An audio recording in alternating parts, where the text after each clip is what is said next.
0 our जी।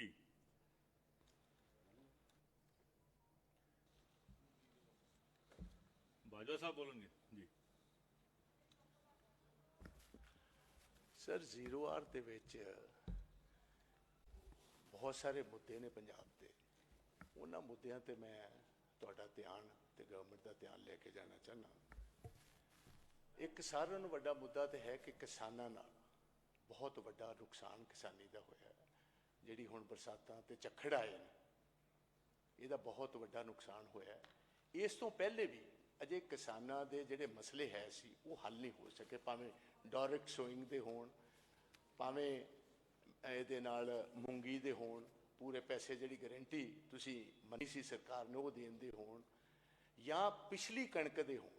ਜਿਹੜੀ ਪਿਛਲੀ ਕਣਕ ਦਾ ਵੀ ਇਹਦੇ ਵਾਸਤੇ ਜਿਹੜਾ ਸਾਰਾ ਗਲੋਬਲ ਵਾਰਮਿੰਗ ਦੇ ਕਾਰਨ ਝਾੜ ਘਟ ਗਿਆ ਸੀ। ਸੋ ਇਹ ਕੰਪਨਸੇਸ਼ਨ ਦੇ ਮੁੱਦੇ ਹੈ ਨੇ।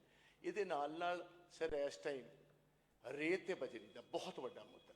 ਸਮੁੱਚਾ ਪੰਜਾਬ ਜਿਹੜਾ ਹੈ ਇਸ ਟਾਈਮ ਸਾਰੀ ਕੰਸਟਰਕਸ਼ਨ ਦੀ ਇੰਡਸਟਰੀ ਸਰ ਉੱਥੇ ਬਿਲਕੁਲ ਬੰਦ ਪਈ ਹੈ। 8000 ਰੁਪਏ ਨੂੰ ਜਿਹੜੀ ਰੇਤ ਹੈ ਉਹ ਸੈਂਕੜਾ ਹੋ ਗਈ ਹੈ ਜੀ। ਨਾ ਕਿਸੇ ਮਜ਼ਦੂਰ ਕੋ ਕੋਈ ਕੰਮ ਹੈ, ਨਾ ਕਿਸੇ ਮਿਸਤਰੀ ਕੋ ਕੋਈ ਕੰਮ ਹੈ, ਨਾ ਕਿਸੇ ਠੇਕੇਦਾਰ ਕੋ ਕੰਮ ਹੈ। ਕੰਪਲੀਟ ਪੰਜਾਬ ਦੇ ਵਿੱਚ ਕੰਮ ਕਰ ਚੁੱਕਿਆ ਹੈ। ਇਹ ਇੱਕ ਟਾਈਮ ਤੇ ਐਜ਼ਰਸ਼ਨ ਸੀ ਆਪਣੀ ਗਵਰਨਮੈਂਟ ਵੱਲੋਂ ਕਿ ਸਾਨੂੰ ਆ ਗਿਆ ਤਾਂ ਅਸੀਂ ਪਿਛਲੀ ਸਰਕਾਰ ਨੂੰ ਅੱਧੇ ਰੇਟ ਇਹ ਸਾਰੇ ਗ੍ਰੈਵਲ ਤੇ ਸਹਿਣ ਅਸੀਂ ਤੁਹਾਨੂੰ ਮੁਹੱਈਆ ਕਰਾਂਗੇ। ਤੀਸਰੀ ਸਰ ਲਾਅ ਐਂਡ ਆਰਡਰ ਬਹੁਤ ਵੱਡੀ ਲਾਅ ਐਂਡ ਆਰਡਰ ਦੀ ਸਮੱਸਿਆ ਹੈ। ਮੈਂ ਚਾਹਾਂਗਾ ਤੁਹਾਡਾ ਧਿਆਨ ਕਿ ਤੁਸੀਂ ਐਕਸੈਪਟ ਵੀ ਕੀਤਾ ਸੀ ਜਦੋਂ ਅਸੀਂ BAC ਦੀ ਮੀਟਿੰਗ 'ਚ ਮਿਲੇ ਹਾਂ ਕਿ ਤੁਸੀਂ ਇਹ ਮੁੱਦੇ ਲੈ ਕੇ ਆਓ। ਅਸੀਂ ਬਕਾਇਦਾ ਤੌਰ ਆਪੋਜੀਸ਼ਨ ਨੂੰ ਇਹਨਾਂ ਮੁੱਦਿਆਂ ਤੇ ਟਾਈਮ ਦੇਵਾਂਗੇ। ਚੌਥਾ ਮੁੱਦਾ ਸਾਡਾ ਜਿਹੜਾ ਇੰਪੋਰਟੈਂਟ ਹੈ ਉਹ ਕੱਲ੍ਹ ਵਾਲਾ ਜੀ। ਅਜੇ ਤੱਕ ਗਵਰਨਮੈਂਟ ਨੇ ਜਾਂ ਚੀਫ ਮਿਨਿਸਟਰ ਸਾਹਿਬ ਨੇ ਇੱਥੇ ਆ ਕੇ ਹਾਊਸ ਦੇ ਵਿੱਚ ਸਾਨੂੰ ਕੋਈ ਅਸ਼ੋਰੈਂਸ ਸਮੁੱਚੇ ਪੰਜਾਬ ਨੂੰ ਤੇ ਆਪੋਜੀਸ਼ਨ ਨੂੰ ਨਹੀਂ ਦਿੱਤੀ ਕਿ ਸਰਦਾਰ ਫੌਜਾ ਸਿੰਘ ਜੀ ਸਰਾਰੀ ਦੇ ਕੇਸ ਦੇ ਵਿੱਚ ਤੁਹਾਡਾ ਕੀ ਰੁਖ ਹੈ। ਕੀ ਤੁਸੀਂ ਉਹਨਾਂ ਨੂੰ ਬਰਖਾਸਤ ਕਰੋਗੇ ਕੈਬਨਿਟ 'ਚੋਂ? ਕੀ ਉਹਨਾਂ 'ਤੇ ਕੇਸ ਰਜਿਸਟਰ ਕੀਤਾ ਜਾਏਗਾ? ਜਿਸ ਤਰ੍ਹਾਂ ਵਿਜੇ ਸਿੰਗਲਾ ਜੀ ਵਾਲਾ ਸੇਮ ਜਿਹੜਾ ਮਾਪਦੰਡ ਉਹ ਲਾਗੂ ਕੀਤਾ ਜਾਏਗਾ ਕਿ ਨਹੀਂ ਕੀਤਾ ਜਾਏਗਾ? ਸੋ ਇਹ 3-4 ਮੁੱਦੇ ਨੇ ਜਿਹੜੇ ਮੈਂ ਤੁਹਾਡੇ ਧਿਆਨ 'ਚ ਲੈ ਕੇ। ਸਰਦਾਰ ਕੁਲਵੰਤ ਸਿੰਘ ਪੰਡੋਰੀ ਜੀ। ਕੋਈ ਗੱਲ ਨਹੀਂ ਸਪੀਕਰ ਸਾਹਿਬ, ਤੁਹਾਡਾ ਬਹੁਤ ਬਹੁਤ ਧੰਨਵਾਦ। ਮੈਂ ਇੱਕ ਵੈਸੇ ਸੰਬੰਧਿਤ ਹੈ ਸਿੱਖ ਕੌਮ ਦੇ ਨਾਲ ਵੀ ਜਿਹੜੀਆਂ ਸ਼੍ਰੋਮਣੀ ਗੁਰਦੁਆਰਾ ਪ੍ਰਬੰਧਕ ਕਮੇਟੀ ਦੀਆਂ ਜਿਹੜੀਆਂ ਇਲੈਕਸ਼ਨਾਂ ਜੀ ਉਹ ਲੰਮਾ ਸਮਾਂ ਹੋ ਗਿਆ। ਤਕਰੀਬਨ 2011 ਦੇ ਵਿੱਚ ਤੋਂ 2016 ਤੱਕ ਇੱਕ ਇਲੈਕਸ਼ਨ ਕਮਿਸ਼ਨ ਬਣਿਆ ਸੀਗਾ। ਉਦੋਂ ਵਿਧਾਨ ਸਭਾ ਦੇ ਵਿੱਚ 16 ਦੇ ਵਿੱਚ ਰੈਜੂਲੇਸ਼ਨ ਪਾਸ ਹੋ ਗਿਆ ਸੀਗਾ ਵੀ ਕੇਂਦਰ ਜਿਹੜੀਆਂ ਇਲੈਕਸ਼ਨਾਂ ਜਲਦੀ ਕਰਵਾਵੇ। ਪਰ ਅੱਜ ਤਕਰੀਬਨ 11 ਸਾਲ ਬੀਤ ਗਏ ਆ ਅਤੇ ਉੱਥੇ ਇਲੈਕਸ਼ਨਾਂ ਦਾ ਜਿਹੜਾ ਕੰਮ ਆ ਉੱਥੇ ਹੀ ਖੜ੍ਹਾ। ਮੈਂ ਮਾਨਯੋਗ ਤੁਹਾਡੇ ਧਿਆਨ ਵਿੱਚ ਲਿਆਉਣਾ ਚਾਹੁੰਦਾ ਕਿ ਵਿਧਾਨ ਸਭਾ ਦੇ ਵਿੱਚ ਜਿਹੜਾ ਦੁਬਾਰਾ ਮਤਾ ਪਾਇਆ ਜਾਵੇ ਜਿਹੜੀਆਂ ਇਲੈਕਸ਼ਨਾਂ ਉਹ ਸ਼੍ਰੋਮਣੀ ਗੁਰਦੁਆਰਾ ਪ੍ਰਬੰਧਕ ਕਮੇਟੀ ਦੀਆਂ ਹੋ ਸਕਣ, ਕਿਉਂਕਿ ਇਹਨਾਂ ਅਦਾਰਿਆਂ ਦੇ ਵਿੱਚ ਲੰਮੇ ਸਮੇਂ ਤੋਂ ਉਹੀ ਉਹਨਾਂ ਦੇ ਸ਼੍ਰੋਮਣੀ ਗੁਰਦੁਆਰਾ ਪ੍ਰਬੰਧਕ ਕਮੇਟੀ ਦੇ ਮੈਂਬਰ ਬੈਠੇ ਨੇ। ਉਹ ਆਪਦੇ ਚਹੇਤਿਆਂ ਨੂੰ, ਆਪਦੇ ਰਿਸ਼ਤੇਦਾਰਾਂ ਨੂੰ, ਹੋਰ ਕੀ ਇਹਦੇ ਜਿਹੜੀਆਂ ਆਮ ਘਰਾਂ ਨੂੰ, ਗਰੀਬ ਘਰਾਂ ਨੂੰ ਗਰਾਂਟਾਂ ਦੇਣੀਆਂ ਹੁੰਦੀਆਂ ਨੇ, ਆਪਦੇ ਚਹੇਤਿਆਂ ਨੂੰ ਗਰਾਂਟਾਂ ਦੇਈ ਬੈਠੇ ਨੇ। ਜੇ ਆਪਾਂ ਇਹਦੀ ਜਾਂਚ ਕਰਵਾਈ ਜਾਵੇ ਤਾਂ ਕਰੋੜਾਂ ਰੁਪਈਆਂ ਦੀਆਂ ਉਹਦੇ ਵਿੱਚੋਂ ਇਹਨਾਂ ਦੇ ਘਾਪਲੇ ਨਿਕਲਣ ਵਾਲੇ ਨੇ। ਇਹ ਮੈਂਬਰ ਆਪਦੇ ਰਿਸ਼ਤੇਦਾਰਾਂ ਨੂੰ ਗਰਾਂਟਾਂ ਪਾਈ ਬੈਠੇ ਨੇ, ਆਪਦੇ ਰਿਸ਼ਤੇਦਾਰਾਂ ਨੂੰ ਤਰੱਕੀਆਂ ਦੇਈ ਬੈਠੇ ਨੇ। ਇਸ ਕਰਕੇ ਜੇ ਇਹਦੀ ਜਲਦੀ ਜਿਹੜੀ ਆਪਾਂ ਇੱਥੇ ਰੈਜੂਲੇਸ਼ਨ ਪਾ ਕੇ ਭੇਜੀਏ ਤਾਂ ਜਲਦੀ ਜਿਹੜੀ ਚੋਣ ਹੋ ਸਕੇ ਤਾਂ ਮੈਂ ਤੁਹਾਡੇ ਬਹੁਤ ਧੰਨਵਾਦੀ ਹੋਵਾਂਗਾ ਜੀ। Thank you, thank you, thank you. Doctor Sukhwinder Kotli ਜੀ।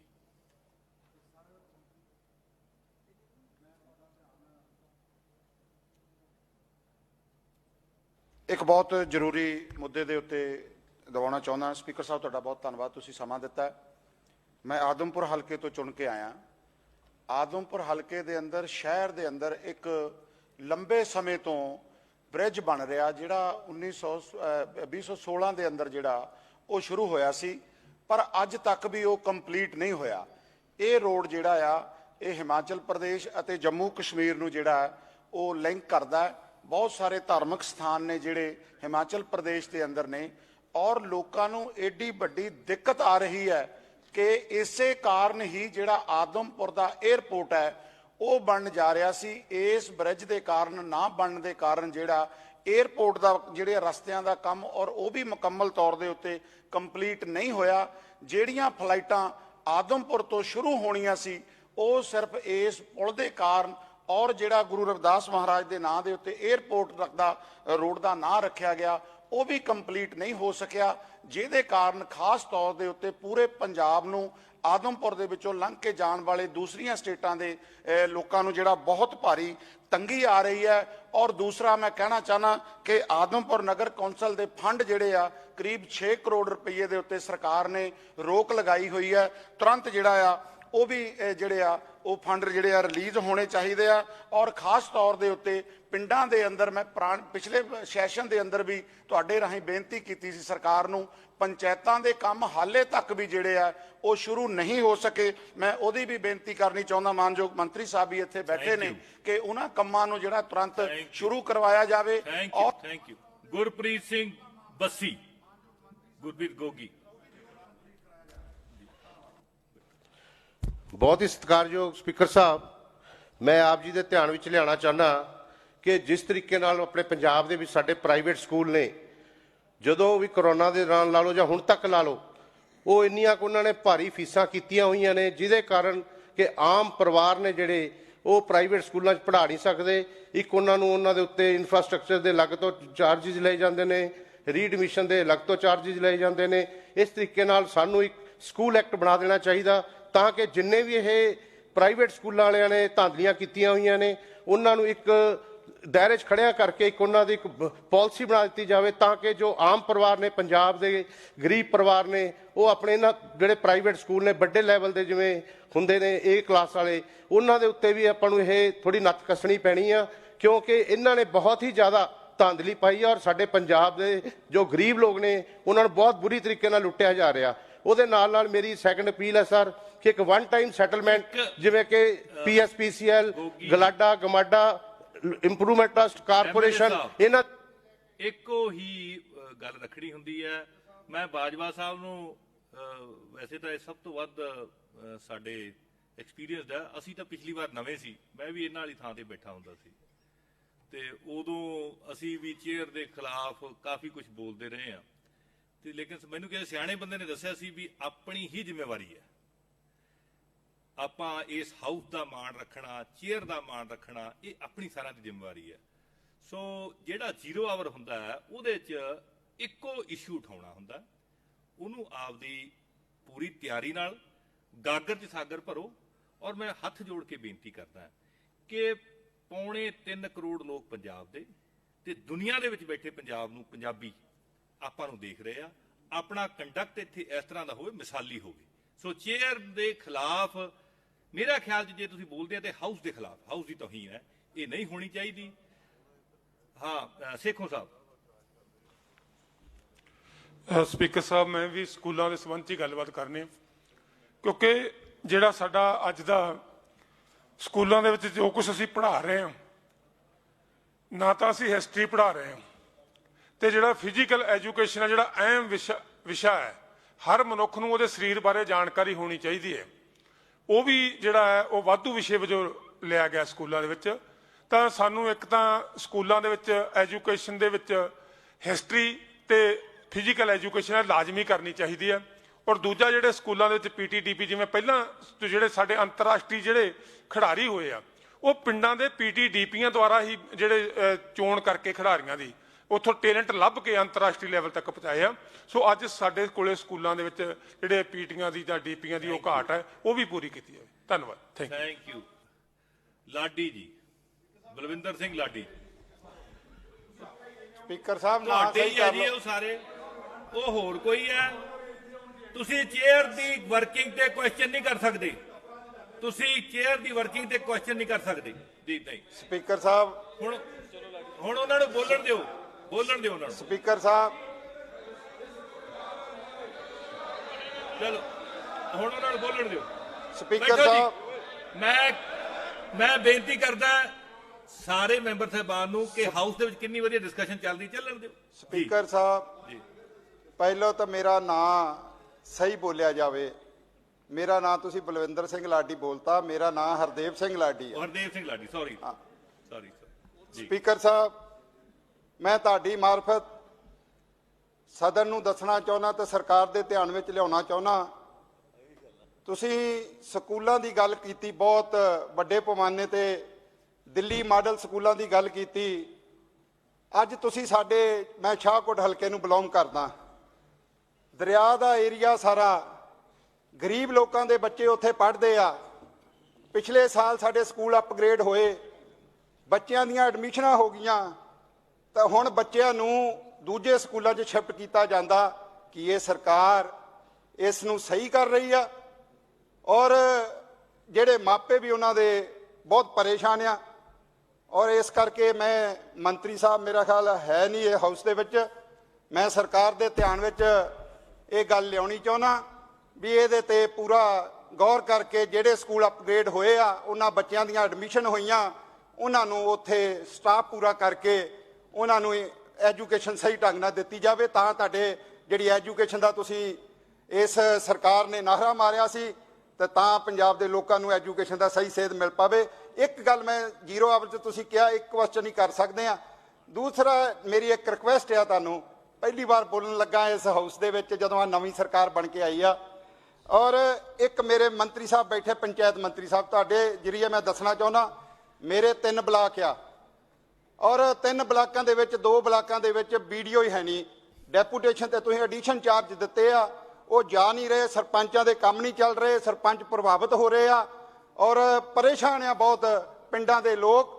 ਇਸ ਕਰਕੇ ਮੈਂ ਤੁਹਾਨੂੰ ਕਹਿਣਾ ਚਾਹੁੰਦਾ, ਸਾਨੂੰ ਵੀਡੀਓ ਪ੍ਰੋਵਾਈਡ ਕੀਤੇ ਜਾਣ, ਅਸੀਂ ਜਿਹੜੇ ਪਿੰਡਾਂ ਦਾ ਵਿਕਾਸ ਕਰ ਬਰਿੰਦਰ ਗੋਇਲ ਜੀ, ਥੈਂਕ ਯੂ ਸ਼੍ਰੀ ਬਰਿੰਦਰ ਗੋਇਲ ਜੀ। ਬਹੁਤ ਬਹੁਤ ਧੰਨਵਾਦ ਸਪੀਕਰ ਸਾਹਿਬ, ਤੁਸੀਂ ਮੈਨੂੰ ਸਮਾਂ ਦਿੱਤਾ।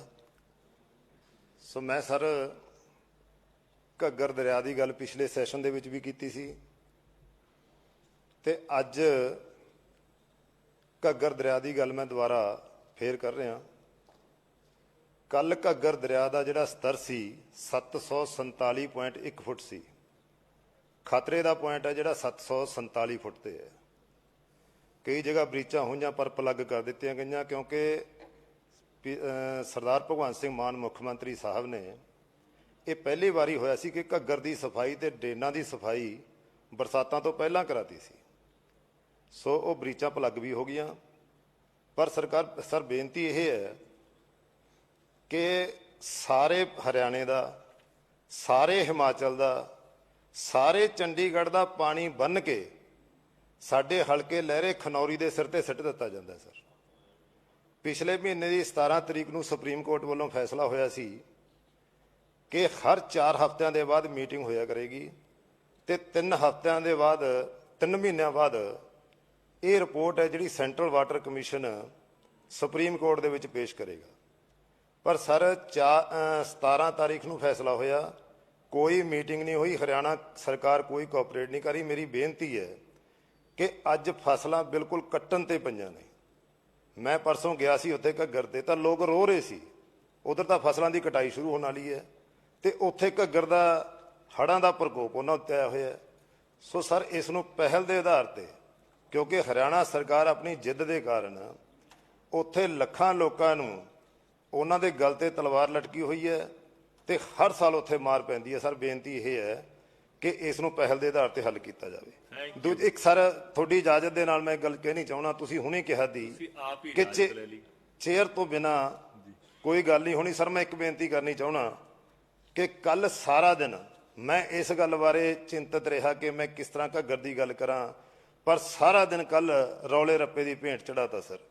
ਹੁਣ ਮੈਨੂੰ ਹੈਰਾਨੀ ਹੈ ਸਰ ਕਿ ਲੀਡਰ ਆਫ ਦੀ ਹਾਊਸ ਦੀ ਕੋਈ ਗੱਲ ਸੁਣਨ ਨੂੰ ਤਿਆਰ ਨਹੀਂ, custodian of the house speaker ਸਾਹਿਬ ਦੀ ਗੱਲ ਸੁਣਨ ਨੂੰ ਕੋਈ ਤਿਆਰ ਨਹੀਂ, ਮਿਨਿਸਟਰ ਸਾਹਿਬ ਦੀ ਗੱਲ ਸੁਣਨ ਨੂੰ ਕੋਈ ਤਿਆਰ ਨਹੀਂ, ਆ ਨਛੱਤਰਪਾਲ ਜੀ ਗੁਆਂਢੀ ਬੈਠੇ ਨੇ, ਇਹਨਾਂ ਦੀ ਗੱਲ ਸੁਣਨ ਨੂੰ ਤਿਆਰ ਨਹੀਂ, ਸੁਖਵਿੰਦਰ ਸੁੱਖੀ ਜੀ ਗੱਲ ਕਹਿਣ ਲੱਗੇ ਸੀ, ਉਹ ਗੱਲ ਸੁਣਨ ਨੂੰ ਤਿਆਰ ਨਹੀਂ।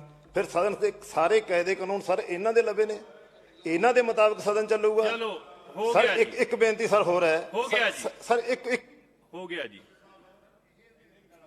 ਹੋ ਗਿਆ ਜੀ, ਹੋ ਗਿਆ ਥੈਂਕ ਯੂ। ਸ਼੍ਰੀ ਸੰਦੀਪ ਜਾਖੜ, ਧੰਨਵਾਦ ਸਪੀਕਰ ਸਾਹਿਬ। ਸਪੀਕਰ ਸਾਹਿਬ ਮੈਂ ਸੁਣ ਲਓ ਗੱਲ, ਤੁਹਾਡੇ ਮਾਧਿਅਮ ਤੋਂ ਨਹੀਂ ਨਾਰਾਜ਼ਗੀ, ਕੋਈ ਨਾਰਾਜ਼ਗੀ, ਗੱਲ ਤਾਂ ਸੁਣ ਲਓ। ਤੁਸੀਂ ਮੇਰੀ ਡਿਊਟੀ ਹੈ ਜੀ, ਵਾਅਦੇ ਦੀ ਕੀ ਗੱਲ ਹੈ, ਮੇਰੀ ਡਿਊਟੀ ਹੈ ਤੁਹਾਨੂੰ ਬੁਲਾਉਣਾ। ਸਪੀਕਰ ਸਾਹਿਬ 7 ਸਤੰਬਰ ਨੂੰ ਸੀਐਮ ਸਾਹਿਬ ਨੇ ਇੱਕ ਪ੍ਰੈਸ ਕਾਨਫਰੰਸ ਕੀਤੀ ਸੀ ਚੰਡੀਗੜ੍ਹ ਦੇ ਵਿੱਚ, ਤੇ ਉਹਦੇ ਵਿੱਚ ਸਾਡੇ ਜ਼ਿਲ੍ਹੇ ਦੇ 32 ਕਰੋੜ ਰੁਪਈਆ ਮੁਆਵਜ਼ਾ ਜਿਹੜਾ ਹੜ੍ਹ ਆਇਆ ਸੀ ਉਹਦਾ ਉਹਨਾਂ ਨੇ ਅਨਾਉਂਸਮੈਂਟ ਕਰਕੇ ਰਿਲੀਜ਼ ਕੀਤਾ ਸੀ ਫਾਜ਼ਿਲਕਾ ਜ਼ਿਲ੍ਹੇ ਦਾ।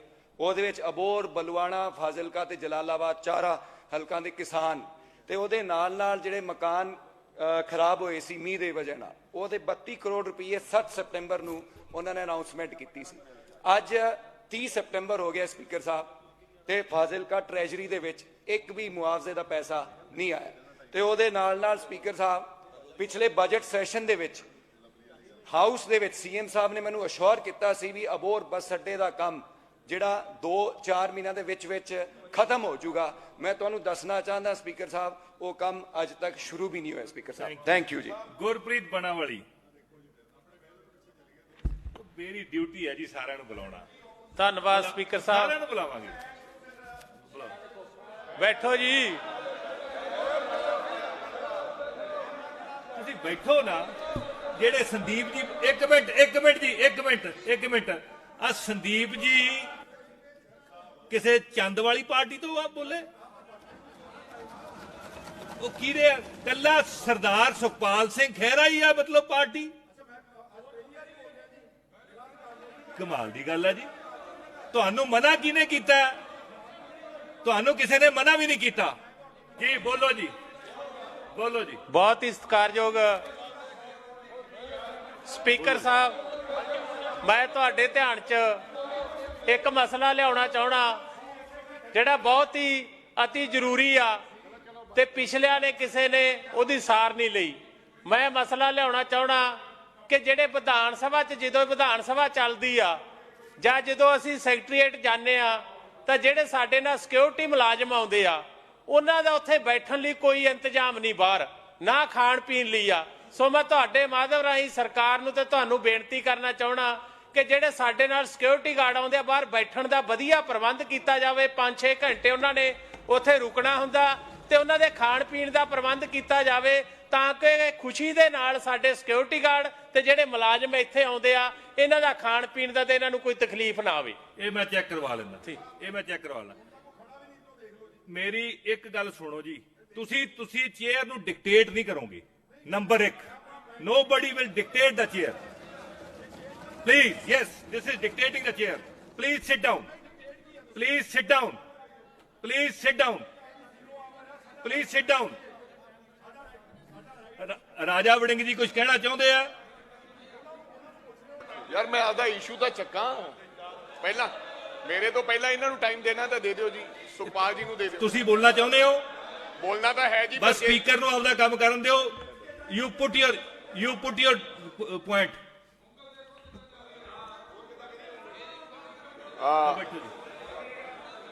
ਸਪੀਕਰ ਸਾਹਿਬ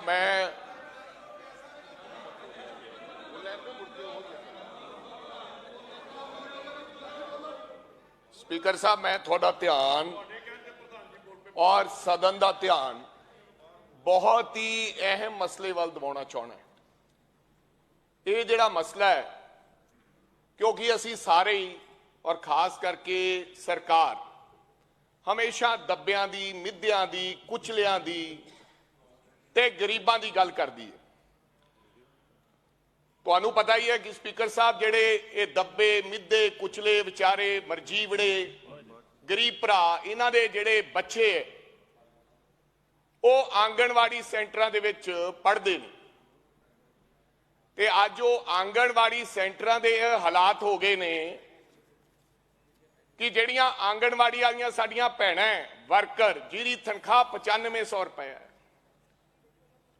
ਤੇ ਜਿਹੜੀ ਉਹਨਾਂ ਦੇ ਨਾਲ ਹੈਲਪਰ ਹੈ ਉਹਦੀ 5000 ਰੁਪਏ, ਉਹਨਾਂ ਨੂੰ ਮਗਰਲੇ 3 ਮਹੀਨਿਆਂ ਤੋਂ ਕਿਸੇ ਪ੍ਰਕਾਰ ਦੀ ਕੋਈ ਤਨਖਾਹ ਨਹੀਂ ਦਿੱਤੀ ਗਈ। ਇਸ ਤੋਂ ਵੀ ਵੱਡੀ ਗੱਲ ਹੈ ਸਪੀਕਰ ਸਾਹਿਬ ਕਿ ਜਿਹੜਾ ਉਹ ਕਿਰਾਇਆ ਦਿੰਦੀਆਂ, ਜਿੱਥੇ ਉਹ ਆਂਗਣਵਾੜੀ ਆਪਣੇ ਗਰੀਬਾਂ ਦੇ ਬੱਚੇ ਪੜ੍ਹਦੇ ਹੈ ਜਾਂ ਉਹਨਾਂ ਦੀ ਦੇਖਭਾਲ ਹੁੰਦੀ ਹੈ, ਉਹ ਕਿਰਾਇਆ ਵੀ ਆਪਦੀ ਜੇਬ ਚੋਂ ਦਿੰਦੀਆਂ ਤੇ ਨਾਲ ਹੀ ਜਿਹੜਾ ਰਾਸ਼ਨ ਵੀ ਹੁੰਦਾ ਹੈ। ਪਹਿਲਾਂ ਰਾਸ਼ਨ ਹੁੰਦਾ ਸੀ ਜੀ, ਕੋਈ ਸੈਂਟਰ ਤੇ ਛੱਡਿਆ ਆਉਂਦਾ ਸੀਗਾ ਤੇ ਉਹ ਉੱਥੇ ਰਾਸ਼ਨ ਬਣਾ ਕੇ ਖਵਾ ਦਿੰਦੀਆਂ ਸੀ। ਹੁਣ ਰਾਸ਼ਨ ਵੀ ਉਹਨਾਂ ਨੂੰ ਢੋਆ ਢੁਆਈ ਵਾਲਾ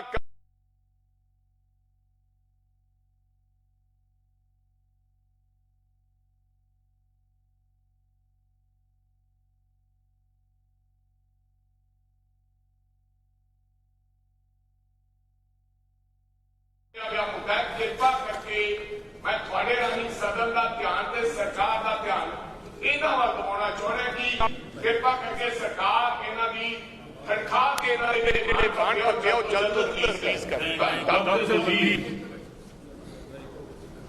ਬਹੁਤ ਬਹੁਤ ਧੰਨਵਾਦ ਸਪੀਕਰ ਸਾਹਿਬ। ਗੱਲ ਕਰ ਲੈਂਦੇ ਜੀ ਜੀ ਗੱਲ ਕਰ ਲੈਂਦੇ ਬਾਜਵਾ ਜੀ ਮੈਨੂੰ ਬਸ ਇੱਕ ਪਾਰਟ ਸਪੀਕਰ ਸਾਹਿਬ ਬਹੁਤ ਬਹੁਤ ਧੰਨਵਾਦ ਤੁਹਾਡਾ। ਬਾਰਿਸ਼ ਇੱਕ ਵਰਦਾਨ ਹੁੰਦੀ ਸੀ, ਬਟ ਹੁਣ ਜਦੋਂ ਬਰਸਾਤ ਹੁੰਦੀ ਹੈ ਕਿਸਾਨਾਂ ਦੀਆਂ ਫਸਲਾਂ ਡੁੱਬ ਜਾਂਦੀਆਂ, ਲੋਕਾਂ ਦੇ ਥੋੜੀ ਜਿਹੀ ਇੱਕ ਦਿਨ ਬਰਸਾਤ ਹੋ ਜਾਏ ਤੇ ਲੋਕਾਂ ਦੇ ਘਰਾਂ ਤੱਕ ਜਿਹੜਾ ਸੀਵਰੇਜ ਦਾ ਪਾਣੀ ਉਹ ਵੜ ਜਾਂਦਾ ਹੈ। ਇੱਕ ਜਿਸ ਤਰ੍ਹਾਂ ਆਪਣਾ ਸੀਵਰੇਜ ਸਿਸਟਮ ਹੁੰਦਾ, ਇਸੇ ਤਰ੍ਹਾਂ ਇੱਕ ਸਟਾਰਮ ਸੀਵਰ ਕਹਿੰਦੇ ਆ ਉਹਨੂੰ, ਜਿਹੜਾ ਬਾਰਿਸ਼ ਦੇ ਪਾਣੀ ਵਾਸਤੇ ਹੁੰਦਾ ਹੈ। ਉਹ ਪਿਛਲੀਆਂ ਸਰਕਾਰਾਂ ਨੇ ਕਿਸੇ ਵੀ ਸ਼ਹਿਰ ਵਿੱਚ ਕਿਸੇ ਵੀ ਪਿੰਡ ਵਿੱਚ ਐਸਟੈਬਲਿਸ਼ ਨਹੀਂ ਕੀਤਾ। ਮੈਂ ਤੁਹਾਡੇ ਜ਼ਰੀਏ ਮੰਤਰੀ ਸਾਹਿਬ ਨੂੰ ਬੇਨਤੀ ਕਰਨਾ ਚਾਹੁੰਦਾ ਕਿ ਇਹਨੂੰ ਇੱਕ ਐਜ਼ ਏ ਪਾਇਲਟ ਪ੍ਰੋਜੈਕਟ ਸ਼ਹਿਰਾਂ ਵਿੱਚ ਸ਼ੁਰੂ ਕੀਤਾ ਜਾਵੇ। ਸ਼ਹਿਰਾਂ ਦੀਆਂ ਜਿਹੜਾ ਪਾਣੀ ਆ ਉਹਨੂੰ ਸੀਵਰੇਜ 'ਚ ਨਾ ਪਾ ਕੇ ਵਾਟਰਲੀ ਚਾਰਜਿੰਗ ਕੀਤੀ ਜਾਵੇ। ਪਹਿਲਾਂ ਜਿਹੜੀਆਂ ਸੜਕਾਂ ਦੇ ਨਾਲ ਖਤਾਨ ਹੁੰਦੇ ਸੀ ਉਹਦੇ ਨਾਲ ਪਾਣੀ ਚੱਲਦਾ ਸੀਗਾ, ਉੱਥੇ ਇੰਡਸਟਰੀ ਲੱਗ ਗਈ ਹੈ ਬਹੁਤ ਸਾਰੀਆਂ ਮੇਨ ਰੋਡਸ ਦੇ ਉੱਤੇ। ਉਹ ਪਾਣੀ ਹੁਣ ਕਈ ਵਾਰ ਪਿੰਡਾਂ ਦੇ ਵਿੱਚ ਵੀ ਜਾ ਵੜਦਾ, ਔਰ ਪਿੰਡਾਂ ਦੇ ਛੱਪੜ ਭਰ ਕੇ ਜਿਹੜਾ ਮੇਰੇ ਘੱਟੋ ਘੱਟ ਵੀ 60 ਪਿੰਡਾਂ ਦੇ ਵਿੱਚੋਂ 20 ਪਿੰਡਾਂ ਦੇ ਵਿੱਚ ਜਿਹੜਾ ਇਸ ਵਾਰੀ ਪਾਣੀ ਆ ਵੜਿਆ ਸੀ। 3 ਦਿਨ ਬਾਰਿਸ਼ ਹੋਈ ਸੀ।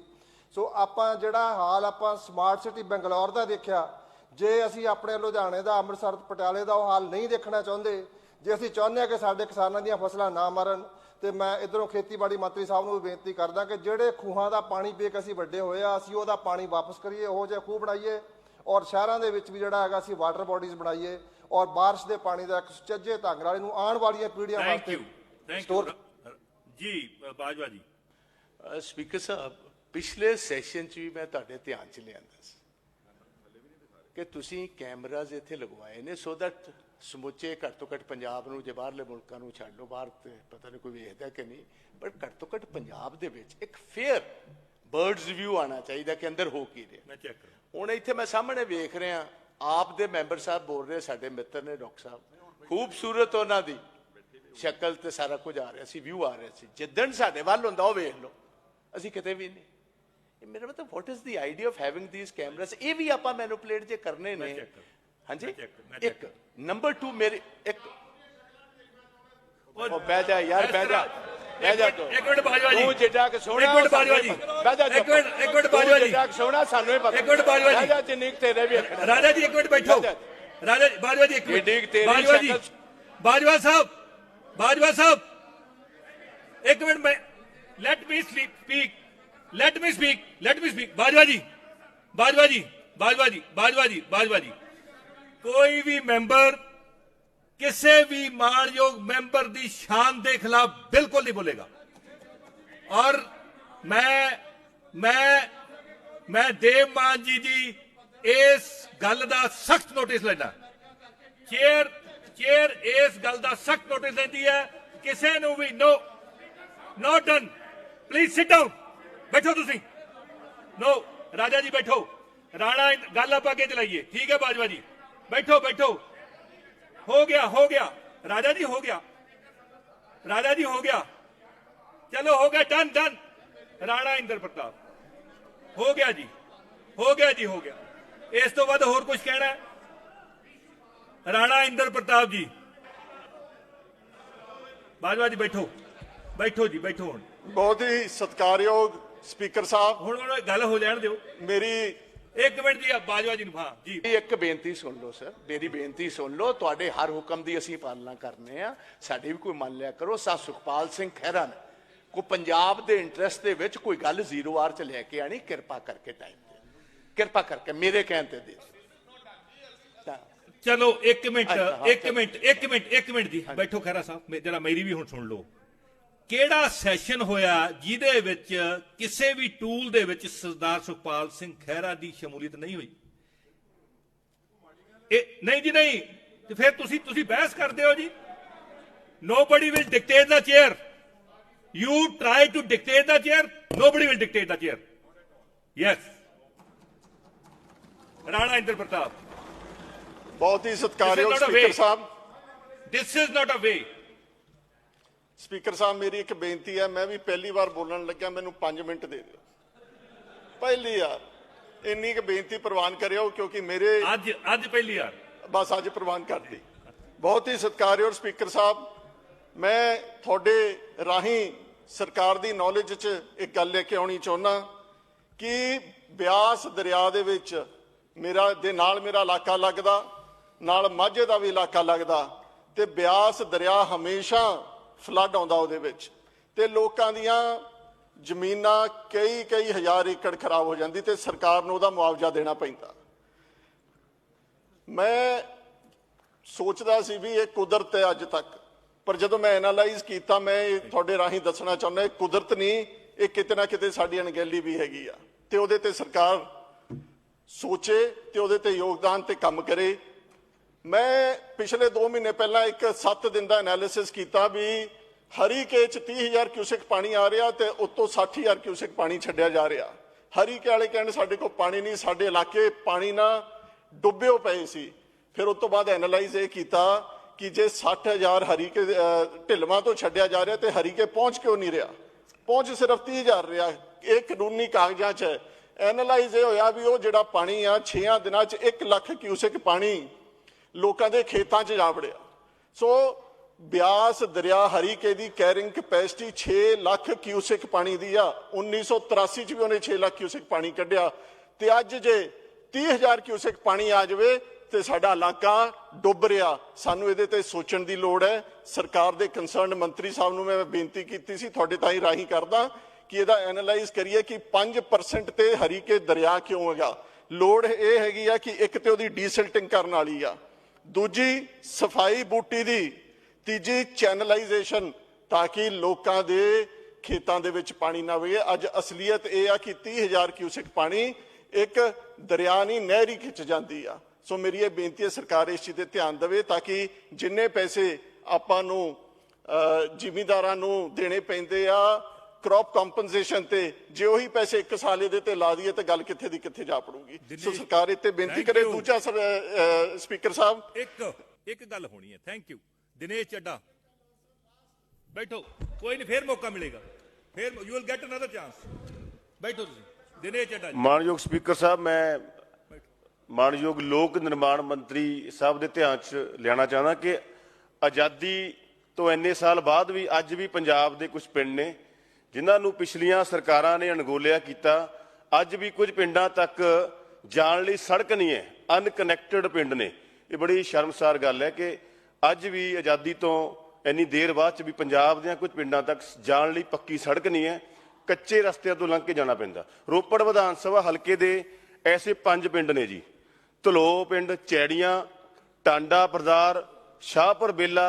ਸੋ ਮੈਂ ਮਾਨਯੋਗ ਮੰਤਰੀ ਸਾਹਿਬ ਨੂੰ ਇਹ ਬੇਨਤੀ ਕਰਨੀ ਚਾਹੁੰਦਾ ਕਿ ਜਿਹੜੇ ਅਨਕਨੈਕਟਡ ਪਿੰਡ ਹੈ ਪੰਜਾਬ ਦੇ ਵਿੱਚ, ਉਹਨਾਂ ਦੇ ਵਿੱਚ ਪਹਿਲ ਦੇ ਆਧਾਰ ਤੇ ਸੜਕਾਂ ਬਣਾ ਕੇ ਉਹਨਾਂ ਨੂੰ ਵੀ ਆਜ਼ਾਦੀ ਦਾ ਹੱਕ ਦਿੱਤਾ ਜਾਵੇ, ਬਾਕੀ ਦੁਨੀਆ ਦੇ ਨਾਲ ਉਹਨਾਂ ਨੂੰ ਵੀ ਜੋੜਿਆ ਜਾਵੇ। ਮਾਨਯੋਗ ਮੰਤਰੀ ਸਾਹਿਬ ਇਸ ਗੱਲ ਦਾ ਜ਼ਰੂਰ ਸਾਰੇ ਪੰਜਾਬ ਦੇ ਅਨਕਨੈਕਟਡ ਪਿੰਡਾਂ ਨੂੰ ਜੋੜਨ ਦੇ ਲਈ ਪਹਿਲ ਕਦਮੀ ਕਰਨ। Thank you doctor Raj Kumar. Speaker sahib, ਤੁਹਾਡਾ ਬਹੁਤ ਬਹੁਤ ਧੰਨਵਾਦ। ਬੜੇ ਇੰਪੋਰਟੈਂਟ ਇਸ਼ੂ ਤੇ ਬੋਲਣ ਦਾ ਮੌਕਾ ਦਿੱਤਾ। ਸਪੀਕਰ ਸਾਹਿਬ, ਮੈਂ ਅੱਜ ਇਹ ਗੱਲ ਕਰਨੀ ਚਾਹੁੰਦਾ ਕਿ ਪੀਸੀਐਸ ਐਗਜ਼ੈਕਟਿਵਸ ਦੀਆਂ ਜਿਹੜੀਆਂ ਅਸਾਮੀਆਂ ਨੇ ਉਹ 2 ਤਰ੍ਹਾਂ ਨਾਲ ਭਰੀਆਂ ਜਾਂਦੀਆਂ ਨੇ। ਜਿਹੜੀਆਂ 50% ਅਸਾਮੀਆਂ ਪੀਪੀਐਸਸੀ ਦੁਆਰਾ ਭਰੀਆਂ ਜਾਂਦੀਆਂ, ਉਸ ਦੇ ਵਿੱਚ ਰਿਜ਼ਰਵੇਸ਼ਨ ਦਿੱਤੀ ਜਾਂਦੀ ਹੈ, ਔਰ ਜਿਹੜੀਆਂ ਬਾਕੀ 50% ਅਸਾਮੀਆਂ ਉਹ ਮੁੱਖ ਸਕੱਤਰ ਰਾਹੀਂ ਭਰੀਆਂ ਜਾਂਦੀਆਂ, ਸਰਕਾਰ ਰਾਹੀਂ ਭਰੀਆਂ ਜਾਂਦੀਆਂ, ਔਰ ਉਸ ਦੇ ਵਿੱਚ ਰਾਖਵਾਂਕਰਨ ਦਾ ਕੋਈ ਵੀ ਪ੍ਰਾਵਧਾਨ ਨਹੀਂ ਹੈ। ਉਹ ਪ੍ਰਾਵਧਾਨ ਇਸ ਕਰਕੇ ਨਹੀਂ ਹੈ ਜੋ ਗਵਰਨਮੈਂਟ, ਜੋ ਮੁੱਖ ਸਕੱਤਰ ਜੀ ਕਹਿੰਦੇ ਨੇ ਜੋ 29 ਜੁਲਾਈ ਦੀ ਇਹਨਾਂ ਦੀ ਮੀਟਿੰਗ ਹੋਈ ਉਹਦੇ ਵਿੱਚ ਕਹਿੰਦੇ ਨੇ ਕਿ ਇਹ ਜਿਹੜੀਆਂ ਪੋਸਟਾਂ ਇਹ ਨੋਮੀਨੇਸ਼ਨ ਦੇ ਬੇਸਿਸ ਤੇ ਭਰੀਆਂ ਜਾਂਦੀਆਂ, ਇਹ ਨੋਮੀਨੇਟਡ ਪੋਸਟ ਨੇ, ਇਸ ਕਰਕੇ ਇਹਦੇ 'ਚ ਰਿਜ਼ਰਵੇਸ਼ਨ ਨਹੀਂ ਦਿੱਤੀ ਜਾ ਸਕਦੀ। ਜਦ ਕਿ ਇਹਨਾਂ ਦਾ ਪਰਸੋਨਲ ਵਿਭਾਗ ਇੱਕ ਕੋਰਟ ਦੇ ਵਿੱਚ ਜਵਾਬਦੇਹੀ ਦੇ ਚੁੱਕਾ ਹੈ ਕਿ ਪੋਸਟਾਂ ਕਿਸੇ ਵੀ ਤਰੀਕੇ ਦੇ ਨਾਲ ਭਰੀਆਂ ਜਾਣ, ਉਸ ਦੇ ਵਿੱਚ ਰਿਜ਼ਰਵੇਸ਼ਨ ਜਿਹੜੀ ਦੇਣੀ ਉਹ ਜ਼ਰੂਰੀ ਹੈ। ਔਰ ਸਰ ਇੰਨਾ ਹੀ ਨਹੀਂ, the Punjab scheduled caste and backward classes act reservation and services 2006 ਉਸ ਦੇ ਵਿੱਚ ਵੀ ਪ੍ਰਾਵਧਾਨ ਹੈ ਕਿ ਪੋਸਟਾਂ ਜਿਸ ਮਰਜ਼ੀ ਤਰੀਕੇ ਦੇ ਨਾਲ ਭਰੀਆਂ ਜਾਣ, ਉਸ ਦੇ ਵਿੱਚ ਰਿਜ਼ਰਵੇਸ਼ਨ ਜਿਹੜੀ ਹੈ ਉਹ ਬਣਦੀ ਹੈ। ਔਰ ਇੰਨਾ ਹੀ ਨਹੀਂ, ਪੰਜਾਬ ਸਰਕਾਰ ਦੀ ਜਿਹੜੀ 20/12/2021 ਦੀ ਚਿੱਠੀ ਹੈ ਉਸ ਦੇ ਤਹਿਤ ਵੀ ਸੋਸ਼ਲ ਜਸਟਿਸ ਡਿਪਾਰਟਮੈਂਟ ਵੱਲੋਂ ਚੇਚੇ ਤੌਰ ਤੇ ਲਿਖਿਆ ਗਿਆ ਕਿ ਰਿਜ਼ਰਵੇਸ਼ਨ ਜਿਹੜੀ ਹੈ ਇਹਨਾਂ ਪੋਸਟਾਂ ਦੇ ਵਿੱਚ ਵੀ ਮਸਟ ਹੈ। ਪਰ ਪਰਸੋਨਲ ਵਿਭਾਗ, ਜਿਹੜਾ ਪਰਸੋਨਲ ਵਿਭਾਗ ਹੈ ਉਹ ਜਿਹੜਾ ਸਰਕਾਰ ਨੂੰ ਗਮਰਾਹ ਕਰਨ ਦੀ ਕੋਸ਼ਿਸ਼ ਕਰ ਰਿਹਾ ਹੈ ਔਰ ਧੱਕੇਸ਼ਾਹੀ ਕਰ ਰਿਹਾ। ਮੇਰੀ ਆਪ ਜੀ ਨੂੰ ਬੇਨਤੀ ਹੈ ਕਿ ਸਰ ਇਹਨਾਂ ਪੋਸਟਾਂ ਦੇ ਵਿੱਚ ਜਿਹੜੀ ਰਿਜ਼ਰਵੇਸ਼ਨ ਬਣਦੀ ਐਜ਼ ਪਰ ਐਕਟ ਉਹ ਦਿੱਤੀ ਜਾਵੇ। Thank you very much. Aruna ji. Thank you speaker ਸਾਹਿਬ, ਮੈਂ ਤੁਹਾਡਾ ਧੰਨਵਾਦ ਕਰਦੀ ਹਾਂ ਕਿ ਤੁਸੀਂ ਮੈਨੂੰ ਮੌਕਾ ਦਿੱਤਾ। ਮੈਂ ਆਪਣੇ ਹਲਕੇ ਦੀਨਾਨਗਰ ਦੇ ਬਾਰੇ 'ਚ ਗੱਲ ਕਰਨਾ ਚਾਹੁੰਦੀ ਹਾਂ ਕਿ ਮੇਰੇ ਬਹੁਤ ਬੜੇ 2 ਪ੍ਰੋਜੈਕਟ, ਇੱਕ ਰੇਲਵੇ ਓਵਰਬ੍ਰਿਜ ਔਰ ਇੱਕ ਮੀਰਥਲ ਰੋਡ, ਜਿਹੜੀ ਕਿ ਦੀਨਾਨਗਰ ਦੇ ਵਿੱਚ ਇੱਕ ਲਾਈਫ ਲਾਈਨ ਦਾ ਕੰਮ ਕਰਦੇ ਪ੍ਰੋਜੈਕਟ। ਰੇਲਵੇ ਓਵਰਬ੍ਰਿਜ 47 ਕਰੋੜ ਦਾ ਔਰ ਮੀਰਥਲ ਰੋਡ ਜਿਹੜੀ 38 ਕਰੋੜ ਦੀ ਫੁੱਲੀ ਸੀਮੈਂਟਡ ਰੋਡ ਹੈ, ਸੋ ਜੋ ਬਹੁਤ ਹੀ ਸਾਰੇ ਪਿੰਡਾਂ ਨੂੰ ਕਨੈਕਟ ਕਰਦੀ ਹੈ। ਇਹ ਬਹੁਤ ਹੀ ਲੇਟ ਔਰ ਬਹੁਤ ਹੀ ਸਲੋ ਚੱਲ ਰਿਹਾ ਕੰਮ, ਔਰ ਪਿਛਲੇ 6 ਮਹੀਨੇ ਤੋਂ ਤਾਂ ਬਿਲਕੁਲ ਹੀ ਬੰਦ ਕੰਮ ਚੱਲ ਰਿਹਾ। ਸੋ ਮੇਰੀ ਬੇਨਤੀ ਹੈ PWD ਮੰਤਰੀ ਜੀ ਨੂੰ ਤੁਹਾਡੇ ਰਾਹੀਂ ਕਿ ਇਹਦੇ ਤੇ ਜ਼ਰੂਰ ਕੁਛ ਨਾ ਕੁਛ ਐਕਸ਼ਨ ਲਿੱਤਾ ਜਾਏ ਤਾਂ ਕਿ ਇਹ ਕੰਮ ਜਿਹੜਾ ਆ ਆਲਰੇਡੀ ਡਿਲੇਡ ਹੈ ਤੇ ਹੋਰ ਡਿਲੇ ਨਾ ਹੋਵੇ। ਦੂਸਰੀ ਇੱਕ ਚੀਜ਼ ਹੋਰ ਮੈਂ ਛੋਟੀ ਜਿਹੀ ਗੱਲ ਕਰਾਂ ਕਿ ਦੂਸਰਾ ਮੈਂ ਪਿੰਡਾਂ ਦੀ ਗ੍ਰਾਂਟਾਂ ਦੇ ਬਾਰੇ ਗੱਲ ਕਰਨਾ ਚਾਹੁੰਦੀ ਹਾਂ ਕਿ ਜਿਹੜੀਆਂ ਗ੍ਰਾਂਟਾਂ ਆਲਰੇਡੀ ਹੈ ਕੰਮ ਚੱਲ ਰਹੇ ਨੇ, ਪਰ ਜਿਹੜੇ ਪਿੰਡਾਂ ਦੀ ਗਲੀਆਂ ਅੱਧੀਆਂ ਬਣ ਗਈਆਂ ਨੇ, ਅੱਧੀਆਂ ਰੁਕ ਗਈਆਂ ਨੇ, ਉਹ ਤੁਹਾਡੇ ਵੱਲੋਂ ਕੋਈ ਡਿਪਾਰਟਮੈਂਟ ਵੱਲੋਂ ਸ਼ਾਇਦ ਕੋਈ ਆਰਡਰ ਗਿਆ ਆ।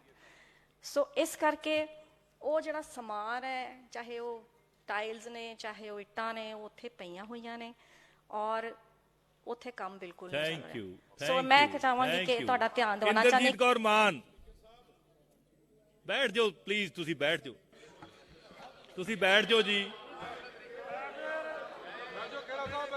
Thank you. ਬਹੁਤ ਸ਼ੁਕਰੀਆ ਜੀ ਸਪੀਕਰ ਸਾਹਿਬ।